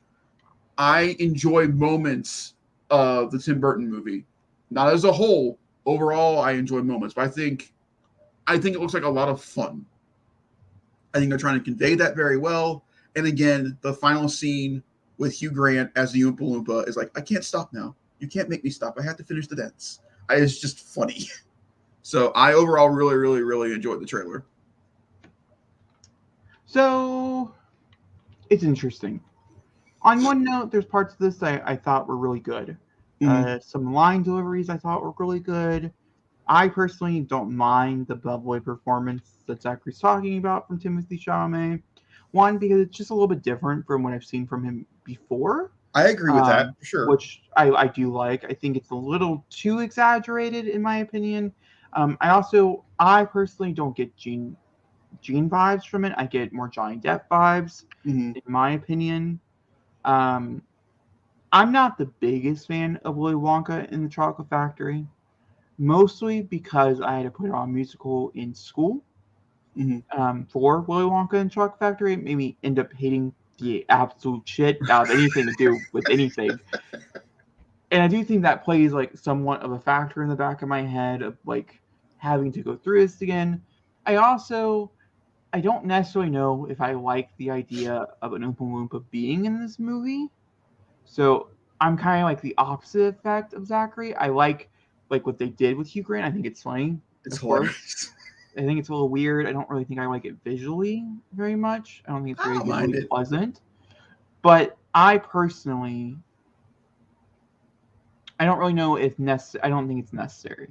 I also find it really interesting because he is younger, and this is a very common thing they do with younger audience or younger characters adapting from like older characters that go through very dark like subject matters, because Wonka itself is a very dark movie. Dark story. if you look at the actual subject matter involved, if you look at, you take out the bright colors, the candy, the music, and Johnny stuff, Depp's version gets more in line with the darker stories than the Gene Wilder version did. and because you're trying to tell how this character became that character, like that's the whole point of this. At this very moment in time, based on the trailer, one, you can already tell it's gonna be sad because it has to be sad because, like I said, we have to end up in a certain place. But I don't know if I necessarily vibe with it directly.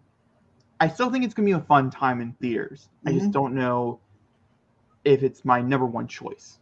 Like the other reason I'm super excited about this movie is that the directors of Paddington and Paddington 2 is doing this movie. So I've never seen Paddington 2. And that, to me, if you've never fucking seen Paddington, go watch Paddington. Make your life better. Go watch that bear eat that marmalade and have a great time going down in a bathtub downstairs. It's a beautiful time. Paddington 2 is one of the best sequels ever made. All there is to it. And so with him at the helm of directing this movie, I know the whimsy and the charm will instantly be there. I'm not worried about that for a second. Also, Keegan-Michael Key. I love when he randomly shows up in these kind of movies. It makes me excited because I love him in this kind of role. So yeah, I'm definitely looking forward to this. Yeah, I'm also let's see where the strike lands and stuff. Oh, for sure. Because it might not even come out this year. Like they might end up pushing it completely. Like just depends. We just have to wait and see. In my hope, actually, personally, out to Timothy Chalamet's movies coming up, I actually think they should push Dune to 2024. Not because I don't think the movie looks ready or anything. I know I'm sad too, but I think we can tell that you need the cast. Doesn't have. Well, not just the cast. I just don't think they have the money to actually like throw like a really good ad campaign at it. No. And I think if they waited, I think they could have the money to throw the ad campaign. And I'd rather the lackluster ad campaign for Wonka over the amazing ad campaign for Dune. I don't think Wonka would get a sequel, so I think Wonka, really is for the Oscars and the whole 9 yards. But there's a reason why this movie was made, and I think that can come out with a smaller ad campaign, whole 9 yards, for sure, do just fine. Whereas I think I want Dune to have the best shot it can to. Because a lot of people have turned on Dune. A lot of people don't like Dune. A lot of people don't like the first one anymore. It's a different. We live in a different world than we did just like 2 years ago. And so I don't have high hopes for Dune Part 2 like I did going into this year based on the reception of it. And so I think a little bit more time sitting on it, I think, would be better. But we will see. They still have a little bit of time to move it. They do. I don't know, that's my most anticipated movie for the rest of the year is that movie. Oh. And once again, this is not coming from someone who was like, I'm not looking forward to this. Oh, I know. I'm right there with Zachary. I thought it looks absolutely fucking phenomenal. I love Dune, the first one, but the reception was not great. The reception was not great from both trailers and stuff, which I just find absolutely wild because I just thought it was fucking phenomenal. But maybe this is just not the year for it, and maybe you should wait until, you can sit on it for a little longer. Maybe it's worth it. So now let's get to my second most anticipated movie of this year, which is Killers of the fucking Flower Moon. Right. Holy shit. So I'm going to start this. Please do. Take me to church. I have one response. One, so I need to clear the air. So I did a reaction to this trailer, and in this trailer reaction, I was very nicely corrected in the comments, which I absolutely I adore. I much prefer people who are kind than the people who are rude. Exactly. And there are several people in the comments who were explaining to me exactly where the song came from. Because to me, I had no idea where the song came from. So to me, it just sounded like an average, fuck you, microphone. Just an average, I get what you're going for. Yeah, not like a song that I felt like really fit the tone. I have now seen this trailer 11 times. I love it. I fucking adore it. I think knowing where it came from, the importance of it and stuff, also it adds so much to the trailer. But also, I kind of really like the vibe it made. I didn't like it initially because I just loved that first trailer. I thought the first trailer was just so beautiful. So, but here's the funny thing. This is where I know it's going to be a good movie. I went and saw Oppenheimer. I told Zach this story already, but I'll tell you guys because I think it's a funny story. It's also important.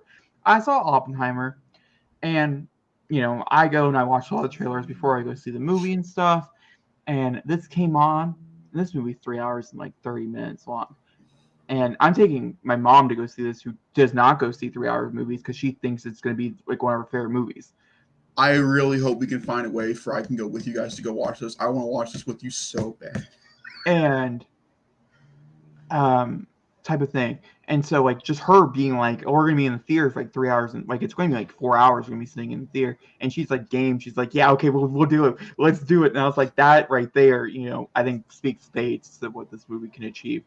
But I watched the trailer and then Oppenheimer started, and I was like, oh fuck, okay, so I know what movie I'd rather be watching right now. And that's never a good sign, but also it's a great sign for this movie.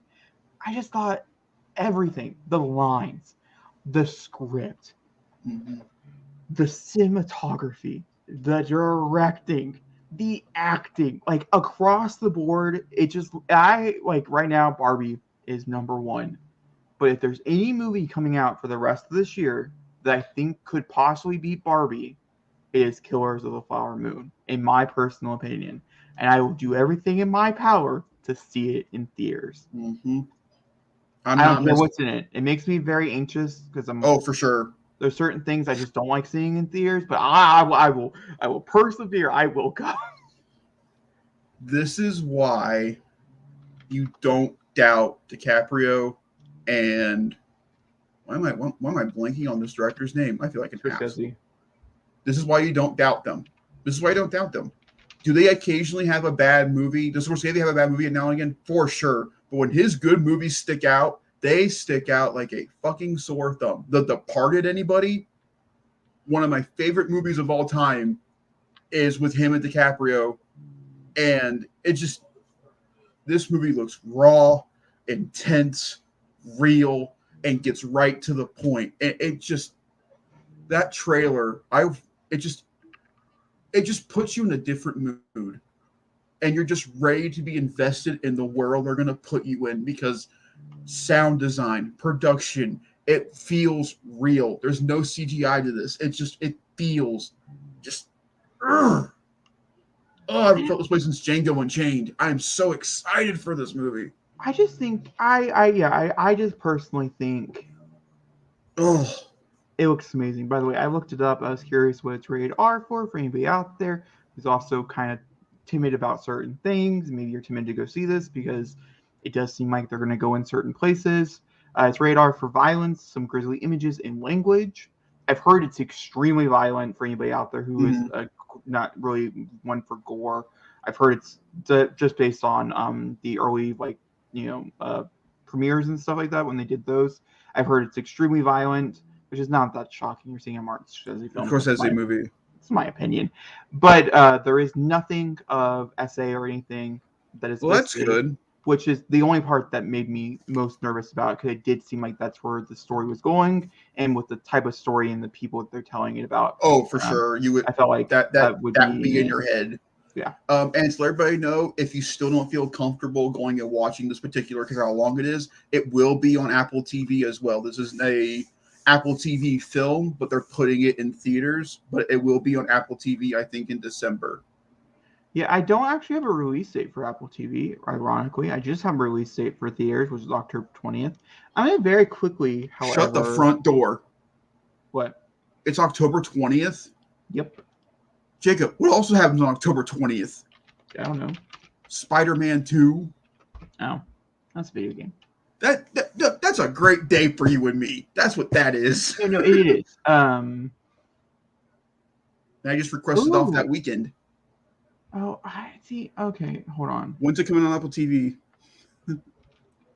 I was more looking for the wide date, for it going wide. If it is going wide. If it goes. But I'll look up Apple TV. October 6th is looking like the Apple TV release dates. I don't know if I necessarily believe that. Okay, so releasing exclusively in theaters on October 6th and wide on Friday, October 20th. Once again, I don't know if that means that like theaters are getting it on October 6th and then everybody else gets it on the like 20th. Apple TV it will be on the 20th. I can't figure it out. My brain's tired. Needless to say, if you have a theater that's showing this movie, go watch it in that theater. Do not make your first time with this movie be at home. Oh, okay. Before it goes... No, okay, so this is what it is.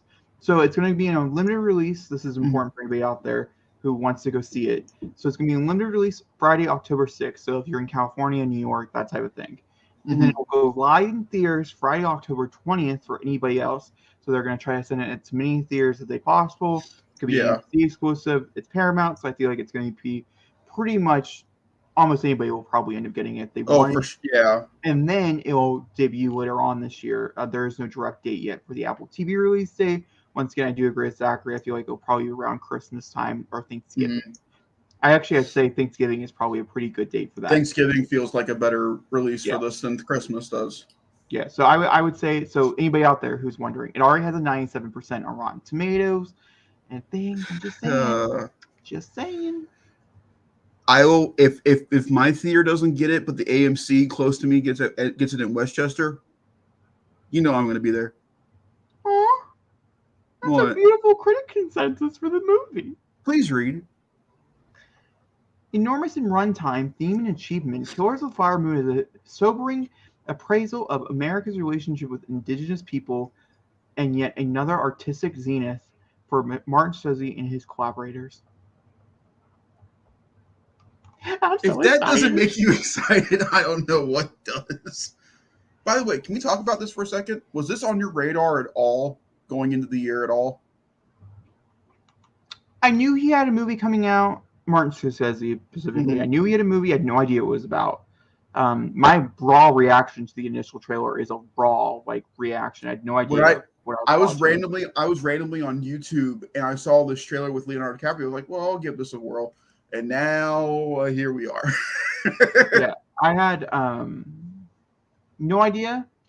And personally, I was not excited when they announced they had another movie coming out because his last few were just not for me personally. I didn't really vibe with them.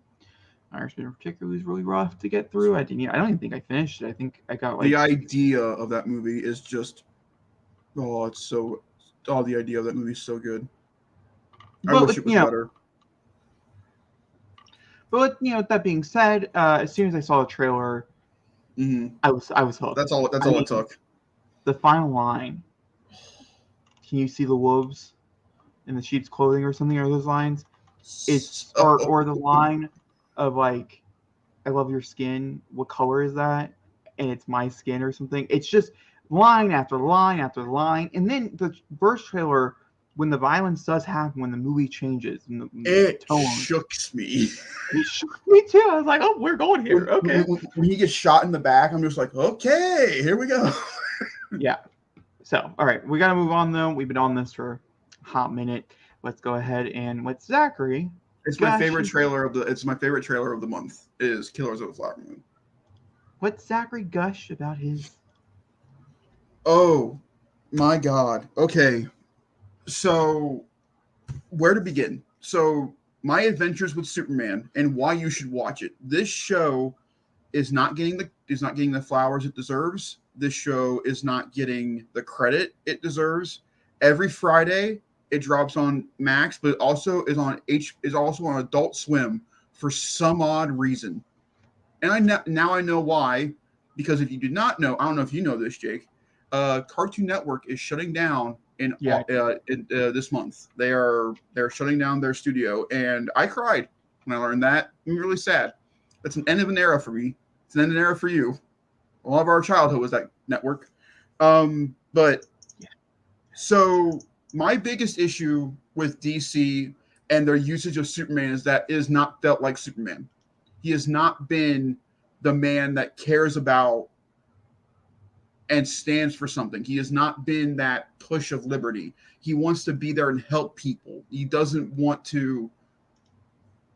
He's human without being human, and he shows it very well. And also the relationship between him and Lois Lane, I don't think can be understated. This is why I think James Gunn is doing a good job when it comes to Superman, and that Lois Lane and Clark Kent have to be integral casting. They are as important as casting your Bruce Wayne, your Lex Luthor. You need them, because if they don't work as a couple, then Superman doesn't work as a whole, because Lois Lane is his crux to Earth. That is what brings him to Earth, is this woman. And they absolutely nail their relationship in this show. It is beautifully animated. It is anime inspired, but also contemporarily feels like an old Bruce Timm cartoon. Jack Quaid as Superman and Clark Kent is just pure. It's so good. He absolutely rocks it. Let me bring up the cast here real quick so I can give everybody their colors here. Sure. I have told Jacob this for the past. I did bring up the cast, by the way.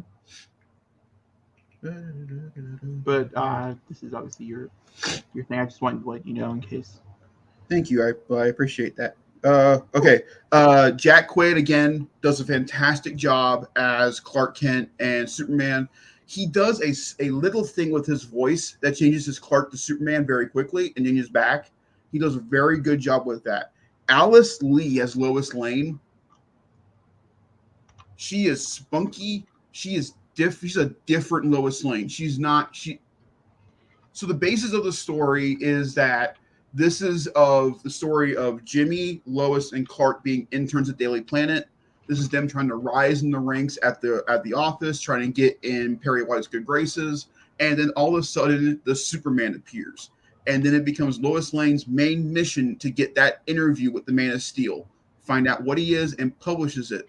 From Clark's perspective, it's terrifying to him because he is so nervous that the world will look at him and be like, we don't want to deal with that. That's an alien. We don't want to deal with that. And he's so scared to tell anybody, and that he has to hide this from his two best friends.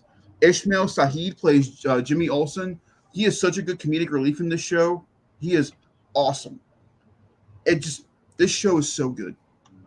This show is just pure, unadulterated Saturday morning cartoons with Superman, and it is so good to watch a cartoon that gets him.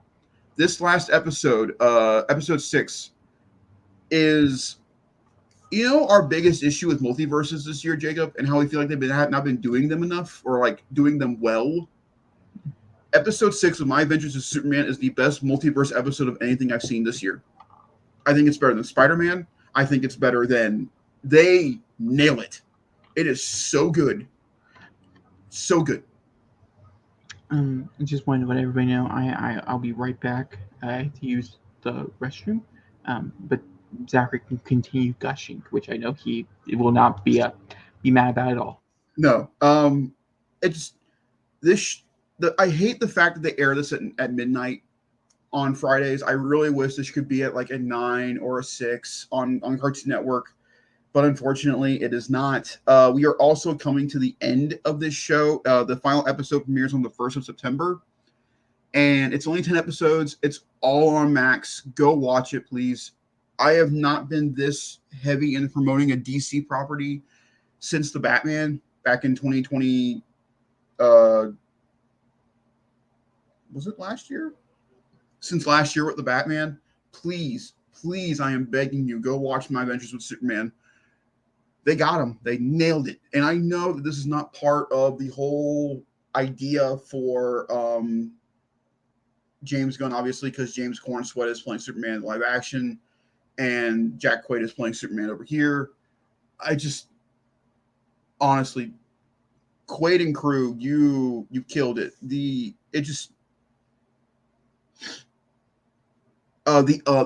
theme Up and Away is so good. It's so good. It is by Kyle Troop and the Heretics. It is fantastic. Kiss Kiss Fall in a Portal is one of my favorite episodes of TV this year. I think they kill it. Let's see, who else can I shout out here? I will not give away anything besides like the main idea and the plot of the story of Superman and Clark finding out who they are and who they want to be on Earth, and how that correlates with Lois and Jimmy. There are some surprise cameos in this show that I did not see coming, and they have let them flourish and take time to build. Just fantastic. I cannot recommend this show enough. Please, everybody, including the person on screen with me, please, please, please go watch My Adventures with Superman. I am not steering you wrong. It is the easiest binge. It is the quickest binge, and you will love yourself by the end of it. This is the best piece of Superman content we have gotten in the past decade. And I'm not afraid to admit that. They have killed it. Absolutely killed it.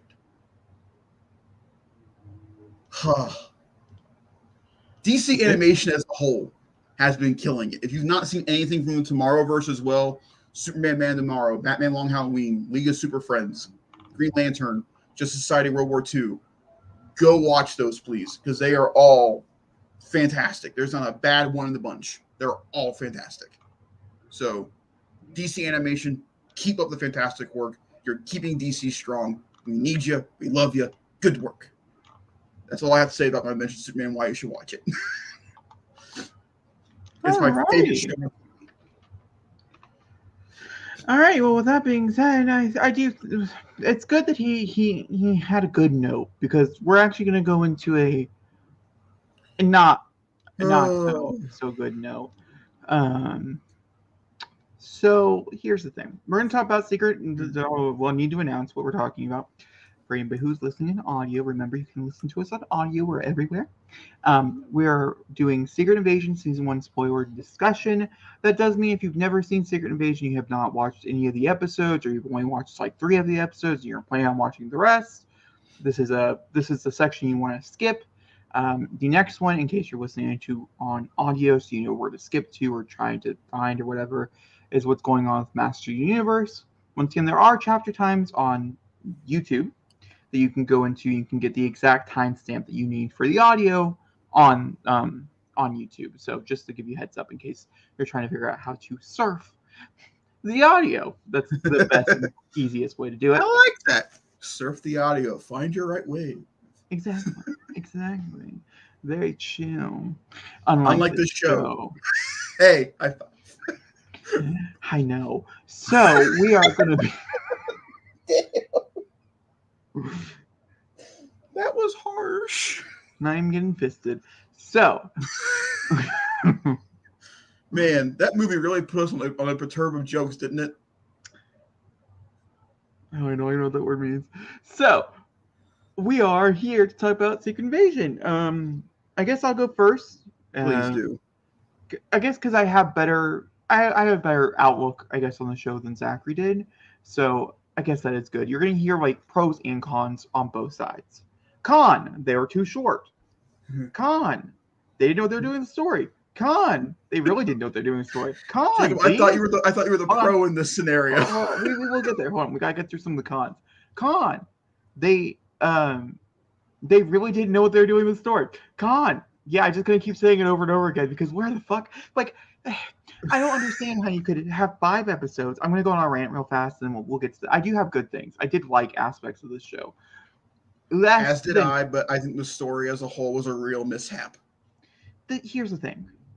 I knew I was walking into dumpster fire when the director had personally said to several articles that Kevin Feige had personally, or people at Marvel, had told him never to touch the source material. Okay, sure. That's fine. Let's see what you have planned. That's normal. That's great. My thing here is I don't think it needed to be called Secret Invasion. I think that was my big takeaway.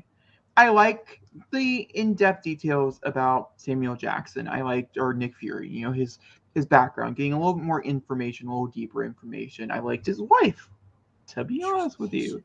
I liked Talos until he died, which was a really stupid death in retrospect. And also had no impact. I guess the actor really wanted it out. Because I think we've talked about this. Well, me and Zach have talked about this, but I'll put my thoughts here on the fact. I think it would be much more impactful for him to become the Super Skrull in the end and have a fight with Gravix. That's where I think it should have went, not his daughter. I'm all for revenge. Okay, revenge is my favorite storyline in anything. You give me revenge, I will probably watch it. It could be the worst thing I've ever seen in my life. If it has revenge in it, it's probably getting a 0.5. Just because it has revenge. That's really the answer. So I'm for it. Nothing opposed. I think Emilia Clarke. We'll get to Emilia Clarke. I want to say good things, but I also don't really have like the best things to say. But I don't think that's Amelia Clark's fault. I think that's in the aspect of disappointing. But in a non-aspect of disappointing, Olivia Colman stole every single fucking scene she was in. Doesn't matter who she was working with. Her little like that would be a character that I'd love to see pop up again in different aspects of the MCU. I think she is my favorite new character that they've added in a long time, like in like these like really small like little side roles or whatever, like Val and things like that. She is superior. She reminds me of Coulson, like in just like the vibe he put with this with everything. I just absolutely loved everything about it. But then you have other parts of it that I think are really weak, such as not giving us a direct time for Rhodey. When did Rhodey become a Skrull?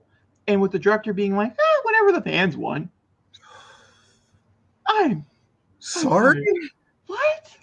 I think it just reiterates the biggest problem with the MCU at the moment is its fucking timeline. The best part of the MCU was its timeline. Going to see an MCU movie means you're going to see an episodic event going in some point in the timeline. Doesn't mean it's directly after the last installment, but you know that you're dealing with the in same general where it's gonna land. In general. You can have flashbacks, you can have prequels, you can do whatever the fuck you want, but okay, this is somewhere in here, right? No. And also, this had nothing to do with the multiverse story whatsoever, which I personally mean, okay, then don't put it in the multiverse saga. If you don't have anything to do with multiverse, don't do it. I mean, sure, Infinity should have popped up after Endgame. Infinity Saga and things like that. Like that really weird phase that we were in. I definitely think Secret Invasion would have been much better there. I do agree with that statement 110%. Oh my god, yes. Oh my. Right after Endgame. No, I don't think right after Endgame. Right after Endgame. No, right after Far From Home. Far From Home. Right after Far From Home. Okay, right. It should have gone Endgame, Far From Home, WandaVision, and then Secret Invasion. Set up the Skrulls and go into Secret Invasion. Yeah, because like I think the last time we saw the Skrulls prior to this was WandaVision at the end of the. I know, and that's the reason why it's super duper annoying. Because once again, the Marvels is also another aspect of the reason why Secret Invasion is just not going to work out, because they have too many setups for the end of the season, and you can't say, oh, that's because we're planning on doing a second season. We want to leave it open for ideas for a second season if we get a second season. Yeah, see, that's the problem that we're having here, Kevin. Yeah, I'm talking to you, Kevin. You keep calling these things limited series. What do you want to do? Do you want to do seasonal shows, or do you want to do a one thing and done show? What do you want here, Kevin? My issue, you cannot sell me on these being mini little movies with deeper connections to the characters that we didn't really get deeper connections to, which I think you've done a mediocre job at best. But and be like, oh, we're gonna have a second season, so any of these storylines don't matter just yet. Just be patient. Fuck no. No, you can't do this shit. No, you sold me on you have to watch the Disney Plus show to inherently get to the next stage. That's the importance of it. That's the reason why when WandaVision came out, Falcon and Winter Soldier came out, Loki came out, we were all watching the screen like it was the fucking like our life depended on it, because we were curious to see where the story was going. And then you're like, oh, we're going to do the multiverse. And sure, in concept, it sounded like a good idea. It sounded like a great idea, actually. We were all for it until we weren't. And now we're not there. And honestly, I would say the downfall of the Multiverse Saga was the first movie that dealt with the Multiverse Saga. Ant-Man and the Wasp: Quantumania. No, Doctor Strange 2 and the Multiverse of Madness. Yeah, no, for me, that's just a weird little film in the middle. Ant-Man and the Wasp is really just... No, Ant-Man and the Wasp: Quantumania was not a bad movie. I've seen it since then, and I still don't mind it. I thought it was like an okay movie. Not a great movie. Sure, not the best movie in the world. Not going to make my top 10. Don't kill me in the comments. But just fucking no. Shit. Jesus. Okay. Back to Secret Invasion. So I also enjoyed the final fight between Gravix. I enjoyed it because I liked seeing all the different elements of it. Seeing Amelia Clark kick ass, also pretty cool. And also, to be honest with you, this TV show cost $218 million. Where the fuck was that budget? Couldn't tell you. Oh, wait, I saw it, and it was okay.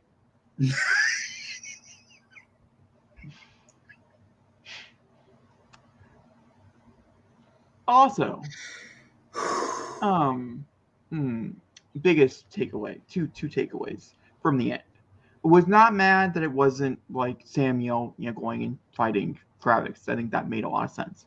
Also, if I was Gravix, I'd throw that fucking asshole out of the tube. Don't even tempt it. Be like, bye, bitch. I'm putting every specimen of fucking Avengers in me, and I'm just gonna leave them in here just on. You're dealing with fucking shapeshifters, and you've already shapeshifted into him like 4 times. You know you don't need his blood. You know you don't need his brain. You just need to see what it looks like. You're gonna take the risk, and you're not gonna. Fucking idiot.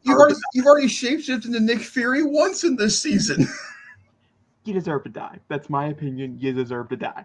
So another aspect that did not, so that was like one thing, right? The other thing was the president. I like Dermot Mulroney every once in a while. He's not my favorite actor in the world. For instance, he's my least favorite aspect of Scream 6 and things. He's game. He's always game for whatever he's doing, which I do always like an actor that is just, I'm here to have fun and we're going to have a good time. I'm into that. So, like, that's part of the aspects of why I enjoy about him. But we all know that he is not president. Like, anybody who follows the MCU knows that the president is Thunderbolt Ross. Like, Harrison Ford signed on to be the president of the United States. That was part of the reason why he signed on to the damn movie to begin with. Why not just fucking kill him? Can we also say the MCU can't figure out its own presidents? We're going to ignore that fact. But the important fact. Iron Man 3? Anybody? Iron Man 3, anybody? Who was the president of Iron Man 3? No one remembers because they keep changing presidents. Well, no. Well, yeah. I mean, by that point, there had been an election, okay? Like, so who's this? So, here's the thing. Endgame did happen. Yeah. Like during the snap, was there a president? Fuck you, Jacob. Tired Jacob. Moving on. So, he should have died. He should have died. Moral of the story, he should not have been saved. There was no point to it. And then him being like, oh, let's all kill all the Skrulls because they try to kill. What the fuck is wrong with you, dude? Mass murder? 7 people died that were not supposed to die. I liked the violence. I did like how gory, like it got intense. It got a lot more violent than most MCU projects, which I do enjoy. Oh, that was fine. And I just like blood. For the MCU, Jacob, watching that happen on screen, that's a lot for children. Yeah, this was not a children's show. No, but some children probably watched it. Okay, so I didn't like that. Also, I felt like the only way to show a Skrull, like that they're a Skrull, is to kill them. Why not just fucking shoot Rhodey right away? Like, like, what was the point? Like, I mean, I get the beginning part. Yeah, you don't want to show your cards. But in the hospital, he's literally threatening you. I'm going to show everybody you killed, blah, blah, blah, blah, blah. Oh, fuck Maria Hill. But, R.I.P. Sorry, Colby. I know it really hurt. I know because you did interviews, you talked about how badly it hurt. And I love that at the end of every episode, special guest star, Colby Smulders. It's like just to really nail it in the coffin. She's like, you better put me in every recap so I can at least get a little bit of sense for that. By littles, I mean the SAG strike. She's probably getting paid 3 cents for every little scene. Sorry, I had to throw that one in there. But I threw my brain off. Where was I at? Oh, back up. Oh, yeah, so they should have just shot fucking Rhodey in the head in the hospital. What's the worst that they're going to do? What are they going to do, Samuel? You're fucking Nick Fury. You're plot armored. They're not going to shoot you, okay? That's awesome. I've never heard it that way before. You're Iron Man. You're plot armored. Literally. They can't do it. It's just... They're not gonna shoot you. I had the whole episode. They're like, oh, they're gonna kill Samuel. No, they're not gonna fucking kill Nick Fury. It's fucking secret. This is his show. And also, we see him in the Marvels. He survived. Yeah. Bad timing. Just saying. Time that out a little better. And also, no end credit scene. What the? This is not the show to do that with. I'm just saying.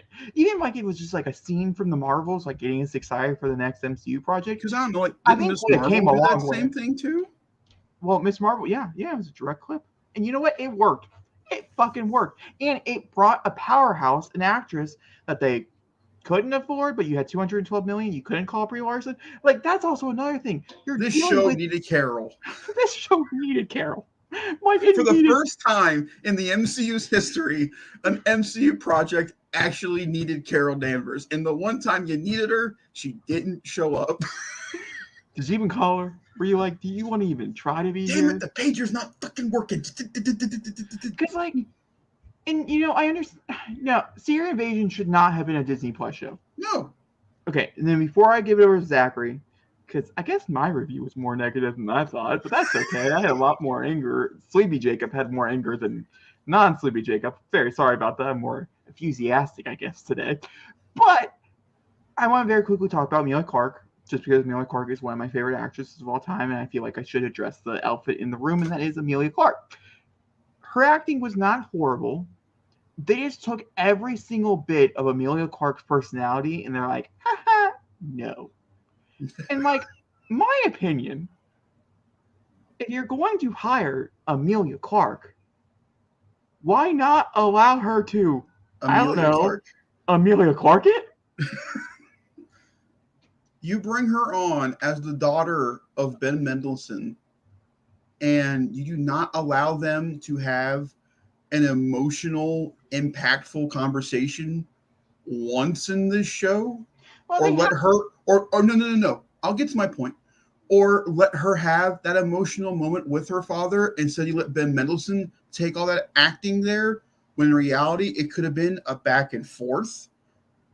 And so when he dies and she finds out, I'm not as sad. Also, like, how do you, okay, another thing, okay, very important. How do you set up in Captain Marvel, okay, that she sees one of her own die by a human, and not make her the villain? It makes sense. And why would you hire Emilia? I mean, I get it. She has this like role, and you end up making her like the badass of the end or whatever. But how do you just make her like a side piece? Like they're not even like if I was a Skrull and she came up to me and she's like, "I'm gonna be your leader," I would look at her and laugh in her face and be like, "What did you do? You sat there. You did nothing. You fucking did nothing. She did nothing the whole time." And she didn't agree with graphics, and she's like, "I was working the other side." Yeah, all of them died. Yeah, but here's the thing. She's like, I don't agree with graphic. I don't like what he's doing. Goes talk to her dad. I don't agree with my dad. I don't like what he's doing. I'm just going to sit in the middle and pout about it. And it just, and that is why the final fight of this show does not work for me. She did not earn it. No, I definitely don't agree she earned it, but I enjoyed it. I didn't enjoy it because there was no earning to it. She didn't earn the fact to kill Gravik. Also, if you're cutting off fingers, you're showing blood, you could cut off his fucking head. I think we all can agree as an audience member, whoever watched fucking Secret Invasion, that the only way you could kill off fucking Gravik is to cut off his fucking head. Like, he is a super Skrull, not like a tiny super Skrull. Super Skrulls in the comics, if you guys did not know, only had 4 powers. That was a Fantastic Four. Obviously, they can't do that because those people have... They found a way to do it a little bit in this show. Instead, you decided to give them like 138 superpowers. Bitch, which takes away from what the Super Skrull is. No, it just takes away the fun. Because, like, if you... Like, for instance, Emilia Clarke's character can never be used again. No. Because she would win every single fight. Well, I mean, I guess if you do a photon blast to her chest, I guess she's dead, even though that makes no sense since they stabbed her with a fucking icicle in her chest, the same exact spot, and yet she lived. But, you know, continuity, not important, especially in, like, 4 minutes of time, Sam. It's so sad for me to say this, but now we're at the point with the Disney MCU stuff to go like this, but like with the Fox stuff. Continuity, schmontinuity at this point. Yeah. I don't know if I'm... Starting Thursday, you have to use a key to get into the building. Yeah, that's it. It's gonna take over for a second. Just they're talking. It's not, you know, our business or things. But with that being said, you know, I really fucking hate it. You know, and I mean, I liked a lot of it. I like parts of it, but idiot's back. Okay, here we go. We brought him back in. He's here. I did, you know, that seemed like a personal conversation. I was about trying to respect your privacy. But Zachary, I've talked for a while. I think my opinion. I think overall, okay. Let's do a few things at the end. One, I want to know roughly your rating overall for the overall season, not episode by episode, and your overall ranking in the Disney Plus shows where you would put Secret Invasion. When you get done with your whole spiel, like whatever the review you're going to give, okay? Me personally, okay, I think my overall rating would be like a 6.25. I enjoy aspects of this, and don't even get me started with the fact that they made a lot of the shows black and they decided to do nothing with that whatsoever when there could be such a good grounded conversation that could be had with that, especially with Samuel Jack. I mean, there's so many different things they could have done, and they decided, fuck that, never mind. You know what I mean? That's kind of bullshit. And then ranking wise, it's definitely down there because I didn't like Loki. You know, Loki's pretty far down my list. I would say it's down there with like Moon Knight and Loki. I know there's a lot of people that's sacrificial, but whatever. Hold on.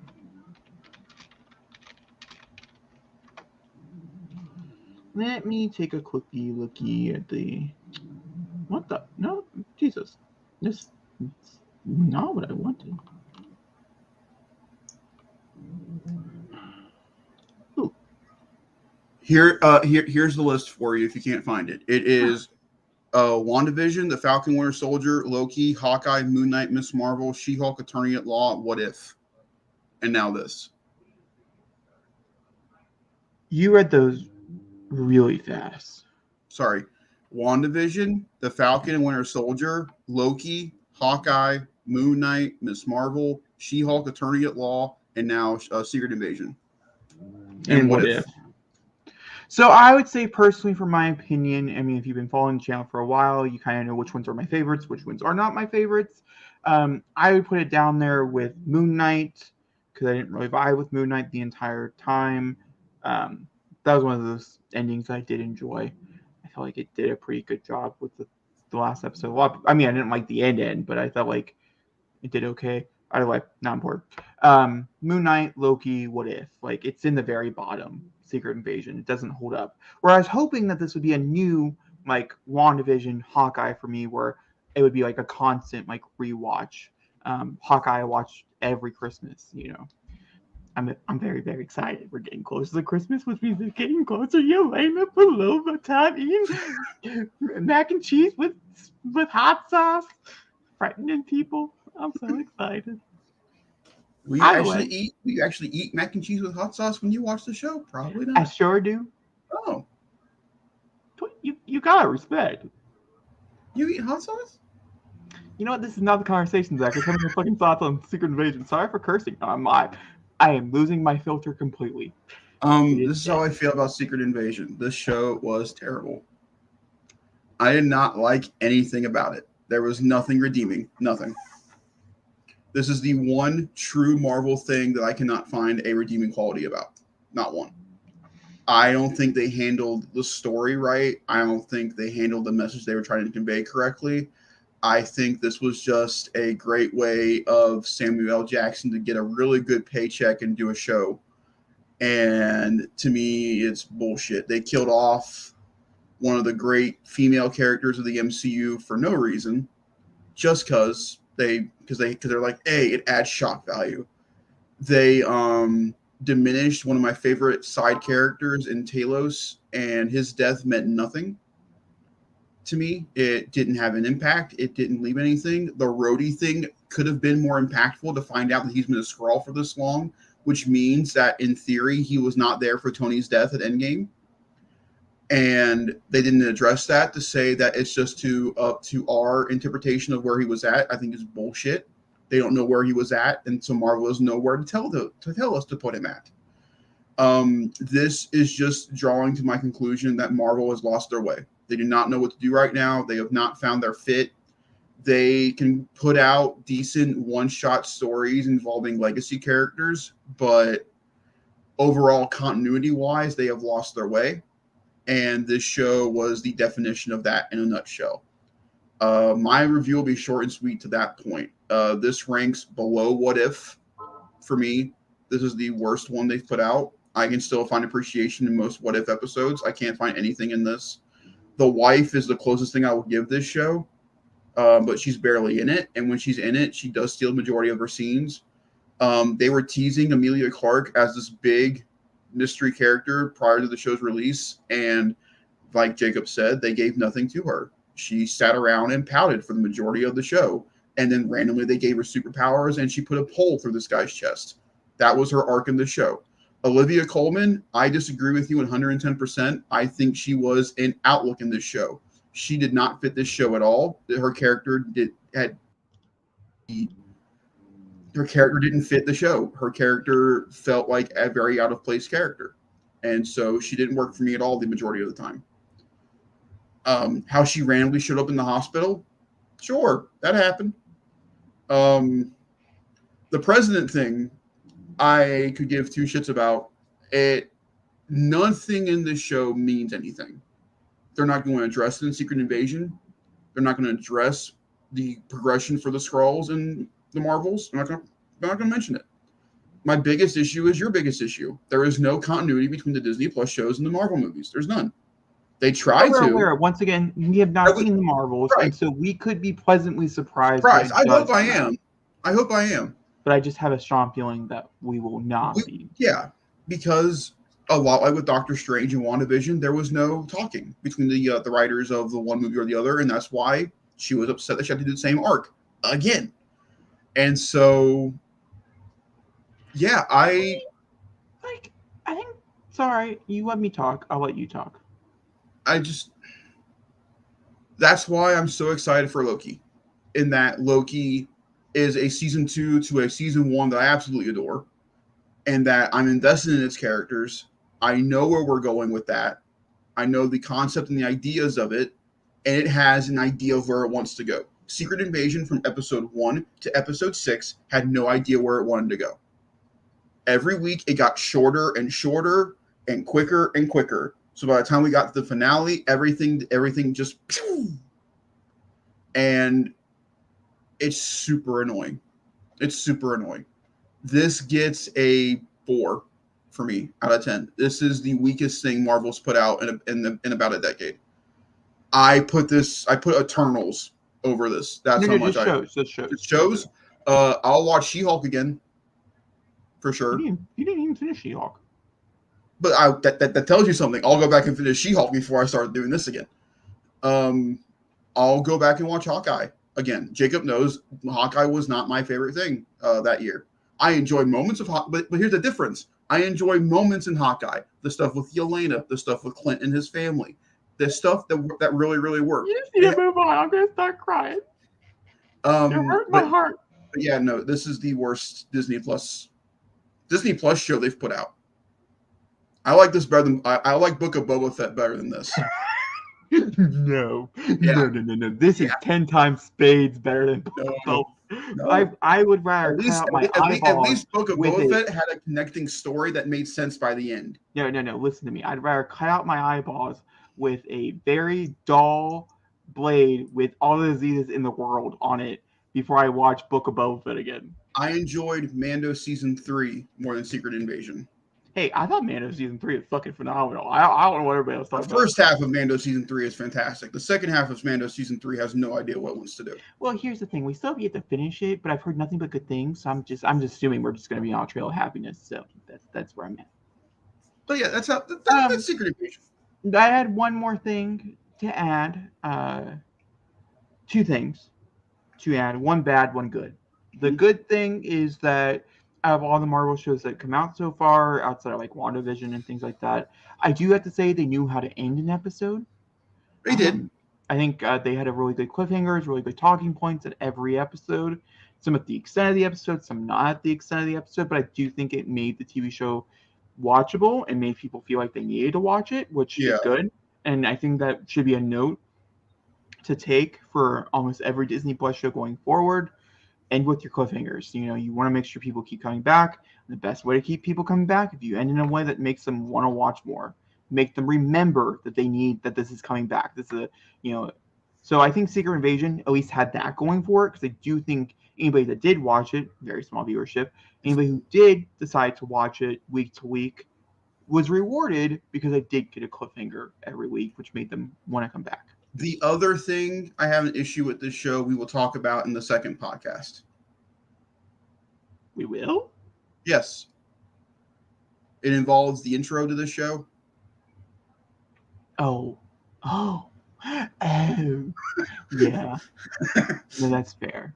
And then the negative being here, are they going to address that he gave Carol's blood to a Skrull? No. Like, I really hope that at least this is a conversation. Make it a scene. Do a reshoot. A real fat. Oh shit! Yeah. Never mind, Marvel. You fucked up. Push it. Push it. Push it real good. Okay, moving on. Zachary, this is all you. Yep. Go ahead. So this was released during the month of July, so I can talk about it.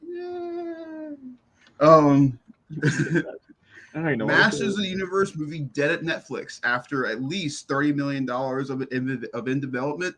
Mattel is shopping for a new buyer. So this movie has been in the works at Netflix for the past 3 years now. It had I forget like previously announced, lead Kyle Allen, which I don't know if you know who Kyle Allen is. No fucking clue. Random guy who was supposed to be Prince Adam and He-Man. He got the role. And then the directing duo of, that's why I was reminding of this. The directing duo of The Lost City was supposed to do this movie for Netflix. They were supposed to do this movie. The last headache for He-Man and Friends only. Fuhrer complicates the property's torturous journey to the screen. This has been going on since 2007. They're trying to get this movie on the big screen. The last time he was on screen was in 1987 with the Masters of the Universe movie with Dolph Lundgren. That was the last time they were there. And it has been from Warner Brothers to Netflix, and now Netflix is dead. So now Mattel, part of their Cinematic Universe's ideas, is now shopping the idea of the Masters of the Universe movie to other companies. It is dead at Netflix. I think the thing that shocks me the most about this is that they already put $30 million into the movie. So I'm like, if you're already there and committed, just push through. Really not been working. Really, it was not. They were having multiple issues on set. Originally, John M. Chu and Mick G were in the looks for the directing. I'm so glad Mick G did not get this movie. Oh, I'm so happy Mick G did not get this movie. Mick G movies are okay. Some, yes. But it makes me nervous. He-Man would be like a good fit. No. John M. Chu again? No, not really. Busy.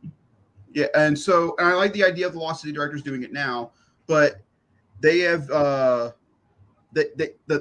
20 million, not 20 million, 10 million of the 30 million was for Kyle Allen. So now he's stuck with the project unless they find a way to maneuver his deal or whatever. It's a mess. It's been like this since 2007. Masters of the Universe is a great IP for Mattel. It is thriving right now with them back on the toy shelves with Origins, with Kevin Smith's Netflix series. They're thriving. They're there, and they want to work with it. They need to figure this movie thing out, because I think it'd be a great idea for them. What do you think of Masters of the Universe, Jacob? Do you think it'd make a good movie, or do you think we're too little too late? I would agree with that. I think we're a little too late. I can understand where they were coming from, where they would be like, this is a good time. But I would have to say that Master Universe on Netflix is not so much a good idea, because I would say the Kevin Smith one really ended up hurting a lot of people's respect for what Netflix was doing. And then the show that you like, that a lot of people just wrote off as being too kid-like. I know, but they didn't even give it a try. And so even if it is good, no one really knew. And everybody only watched the Kevin Smith one. And they kept redoing that.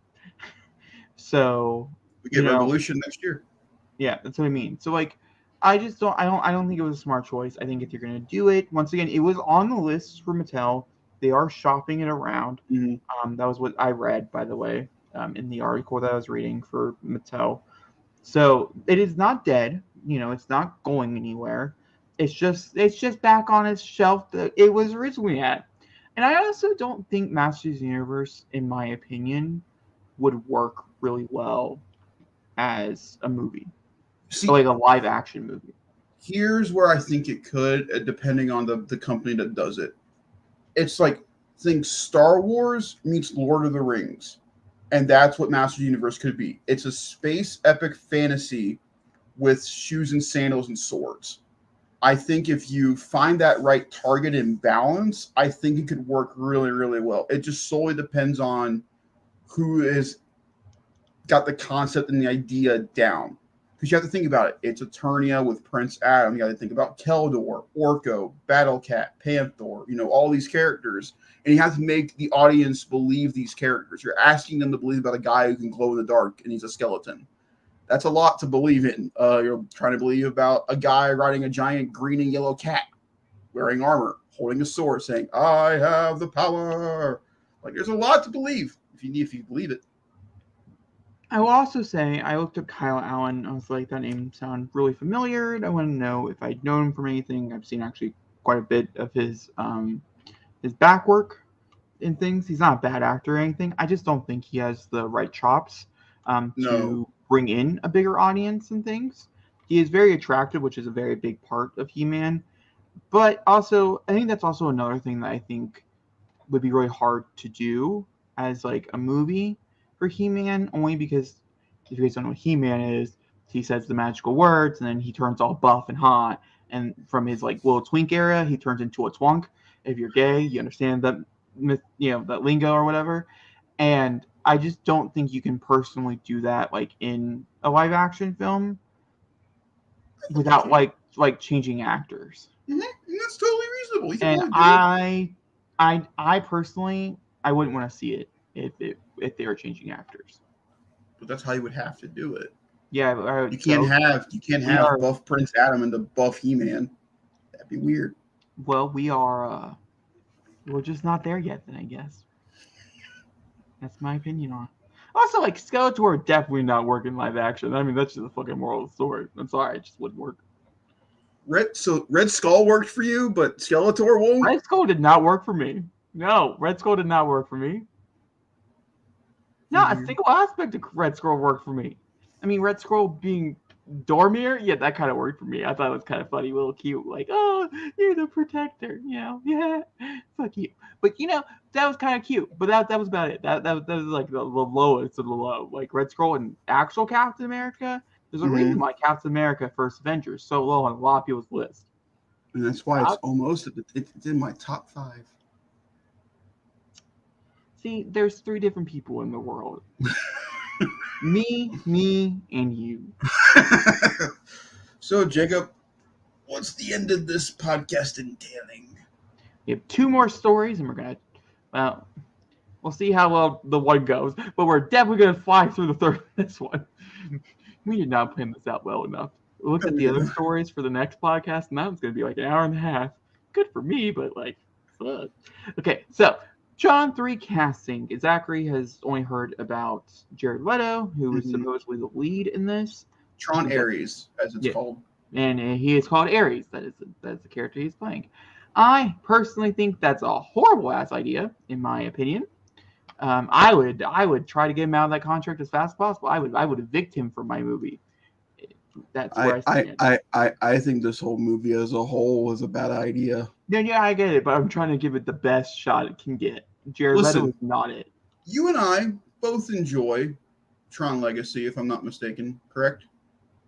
You would be wrong, but that's fine. I enjoy Tron Legacy. I think it's a fun little movie. I enjoy the original Tron, but there is no audience for Tron. No one cares about Tron. So why are you Tronin again? Well, I'll explain the cast here for a second. I was curious about the director. So the director is Joachim Ronin.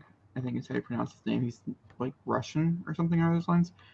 He's worked with Disney quite a bit, which is the reason why he got Tron. So he did Pirates of the Caribbean, Dead Man Tell No Tales. Great, looking great there.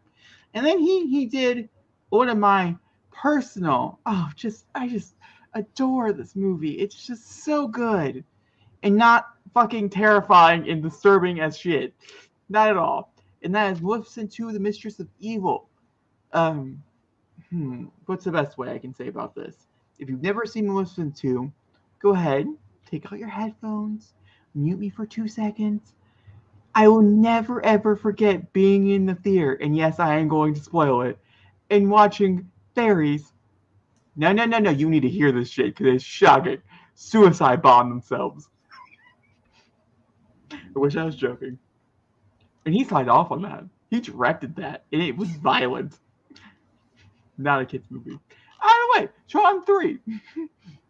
So actually, here's the thing. I think Jared Leto is a horrible casting, but I actually like how the rest of the cast is kind of like forming and stuff. So we have our favorite Cameron Monaghan. This is what he got off of Jedi Survivor. Is my best guess because that's like his biggest. He was like, finally, I'm in the fantasy space where I get to use a lightsaber. They cast me. We have to have a disc. Oh, okay. Evan Peters. Off of Dahmer's success. Greta Lee, who is off of it's a brand new movie that's coming out. I think it's officially out to rent, but it's called Past Lives. She's normally a comedian, and she's done a lot of comedian stuff, but Past Lives is getting a lot of attention. So I'm assuming that's probably where she came from. Sarah Destin came from Yellow Jackets and a few other things, but mostly Yellow Jackets. And Jodie Turner-Smith I'm pretty sure Jodie Turner-Smith was in, I don't want to say it wrong. No, was not in what I was thinking of. Well, she's from like Queen and Slim, Without Remorse, Murder Mystery 2. I didn't watch that one, but if you did, she was on that. And thanks. Overall, it's a much better cast than. Oh, she'll be in The Acolyte. That's also what she'll be in. So all people who pretty much have worked with are around Disney. Mm-hmm. Unshockingly, Disney doesn't, they stay true to the people you know. But overall, I felt like the cast was better. But I feel bad for everybody in this movie because it's going to be a box office bomb. Mm-hmm. And I don't want to oh god, it's going to be a box office bomb. But if we just do a little bit of research here, just a little bit of research. So Tron Legacy came out in probably 2011, 2012, right? 2010. Is that your guess? I guess 2010 or 2009. Well, which one? I need a solid answer. 2009. You should have went with your gut. 2010 would be the answer. Oh. Mm-hmm. So it was the budget of $170 million. That's not that shocking if you've seen the movie. It does make a lot of sense. They did spend a lot of it on screen for a horrible, horrible ass script. But they surely tried. It opened with a $44 million back in 2010. With only raising $172 million domestic, international $228 with a grand total of $400, and they decided 13 years later, which try it again. I think certain things should just be left dead. Mm-hmm. There's a great cartoon for Tron on Disney Plus that you guys should go watch with Elijah Wood as the main lead. Very, very good show. And a mid video game. Yeah, and a great video game. Oh, I said mid, but pretty good too. The original Tron game is a lot of fun. Tron Evolution. That's what I was talking about. It's a crap game. Okay, Zachary, are you excited? Yes, let's do this. All right, we are going to talk about Deadpool 3. Baby. Huh? You said No. Deadpool. Just Deadpool 3. I will say this much before we get into this and things. There are slight spoilers in some set photos. So if you don't want to know anything about Deadpool 3 whatsoever, go ahead. Thank you for showing up, being a part of this podcast. And I'm waving to the audio listeners. He fucking is. And we will see you soon with another one soon. But with that being said, with Geek. Just wanted to point it out. Jacob, put them on the screen. Put them on the... So we'll go here once again. It's more like the things around, around it. That's more like a spoilers and things. If you don't want to know anything, that's really. But so obviously, Deadpool looks like Deadpool. True fashion. Ryan Reynolds got that suit looking great. I think we all can talk about the yellow man in the room. Just seeing some action poses. Some more action poses since I'm just let's just fucking do it, If we're here, we might as well just do it. The claws. I'm tearing up. The 20th Century Logo Fox. He's so funny. I'm tearing up, man. Look at the acting. I never thought in my lifetime, I would ever see Hugh Jackman wear the traditional blue and yellow costume. And not only that, but make it fucking look good. He looks perfect.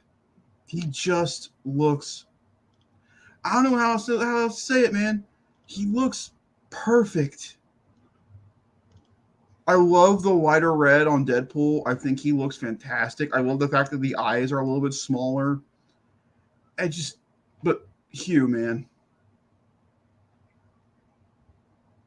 There's a reason why he is the longest running superhero actor in Hollywood. And he deserves all the flowers he's going to get. Also, Deadpool kills the 20th Century Fox universe. Let's fucking go. I've been saying it since day one. That's the movie. That's the movie. That's the movie. And I'm so happy that I'm correct. And I will have to say this much, because we are talking about multiverses movies and things, and this is definitely a multiverse movie. Oh, for sure. I think this will be the first multiverse movie to cross $1 billion. Mm-hmm. I'm gonna put that with an asterisk though, because depending on how violent it is, I do think that repeat viewing could maybe go askew a little bit in things. Just because of certain certain people or whatever. I think it's gonna be a awful business opening weekend though. And I would say they should do it like Spider-Man No Way Home. And try not to reveal much. And try, even if people, because like I said, the whole movie is basically leaked online in case you want, you're one of those people and you're like, I want to know. You can basically find out just about everything that they're going to try to do in this movie. It's another multiverse movie directed, came out, started making around a horrible time. We're going through, the strike at the moment, but also like even outside of the strike, there's new strands of possibly COVID going around. Like, I bet you anything. Anybody working on Deadpool 3 right now is like, please just make the fuck up. Let's just move along already. I need to get back to filming. That's probably how they feel, because there's a lot of cameos in this movie, and a lot of them have not filmed yet. And if things do not go their way, a lot of them could be cut, which means we have another like Spider-Man No Way Home situation, Doctor Strange 2 situation, where we're more disappointed than like, not so much Spider-Man No Way Home, but knowing the different things they were going to do with that movie because of restrictions that they couldn't, I think is the disappointing aspect of Spider-Man No Way Home.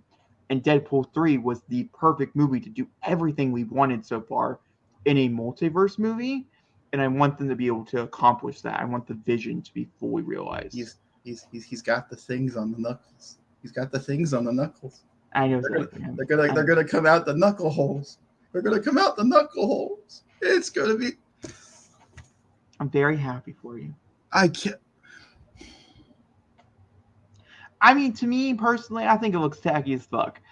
But I have to respect. I have a lot of respect for it. I have a lot of respect for the whole damn thing. It has taken them 17 years to get this man in this suit. I also say I do think that's gonna look pretty freaking cool in live action.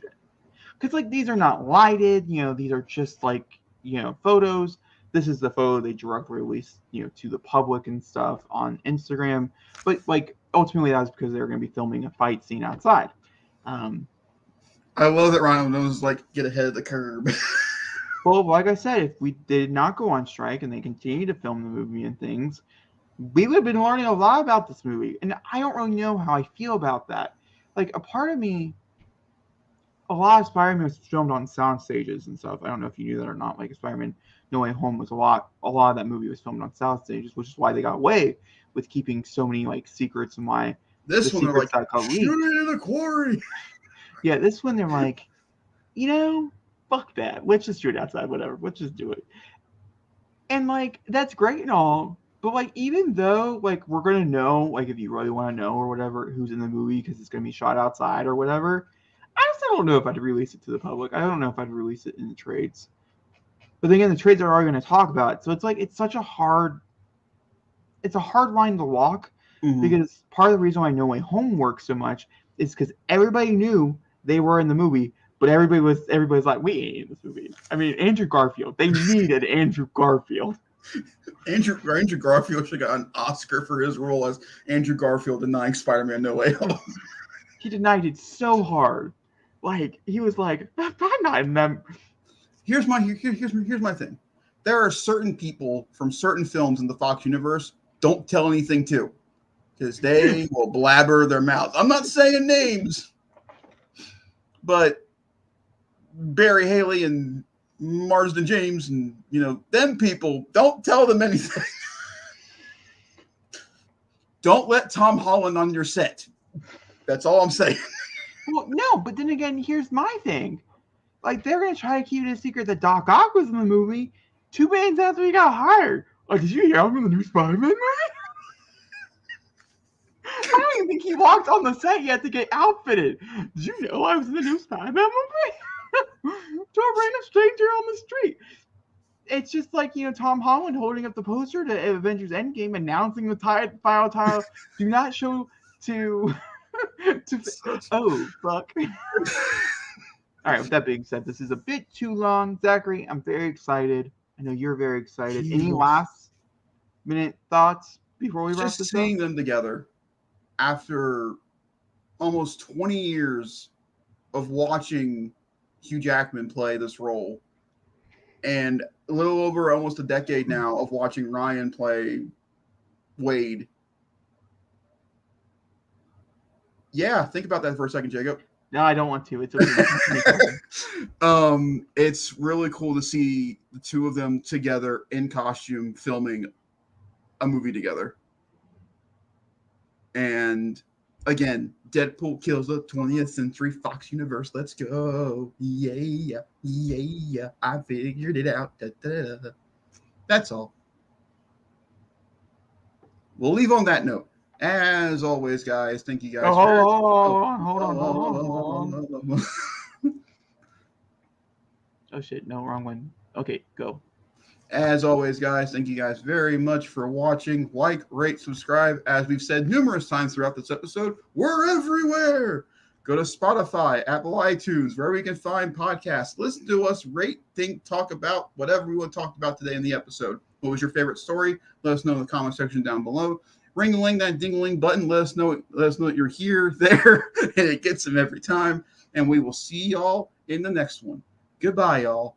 Da, da, da, da, da, da, da, da, da, da.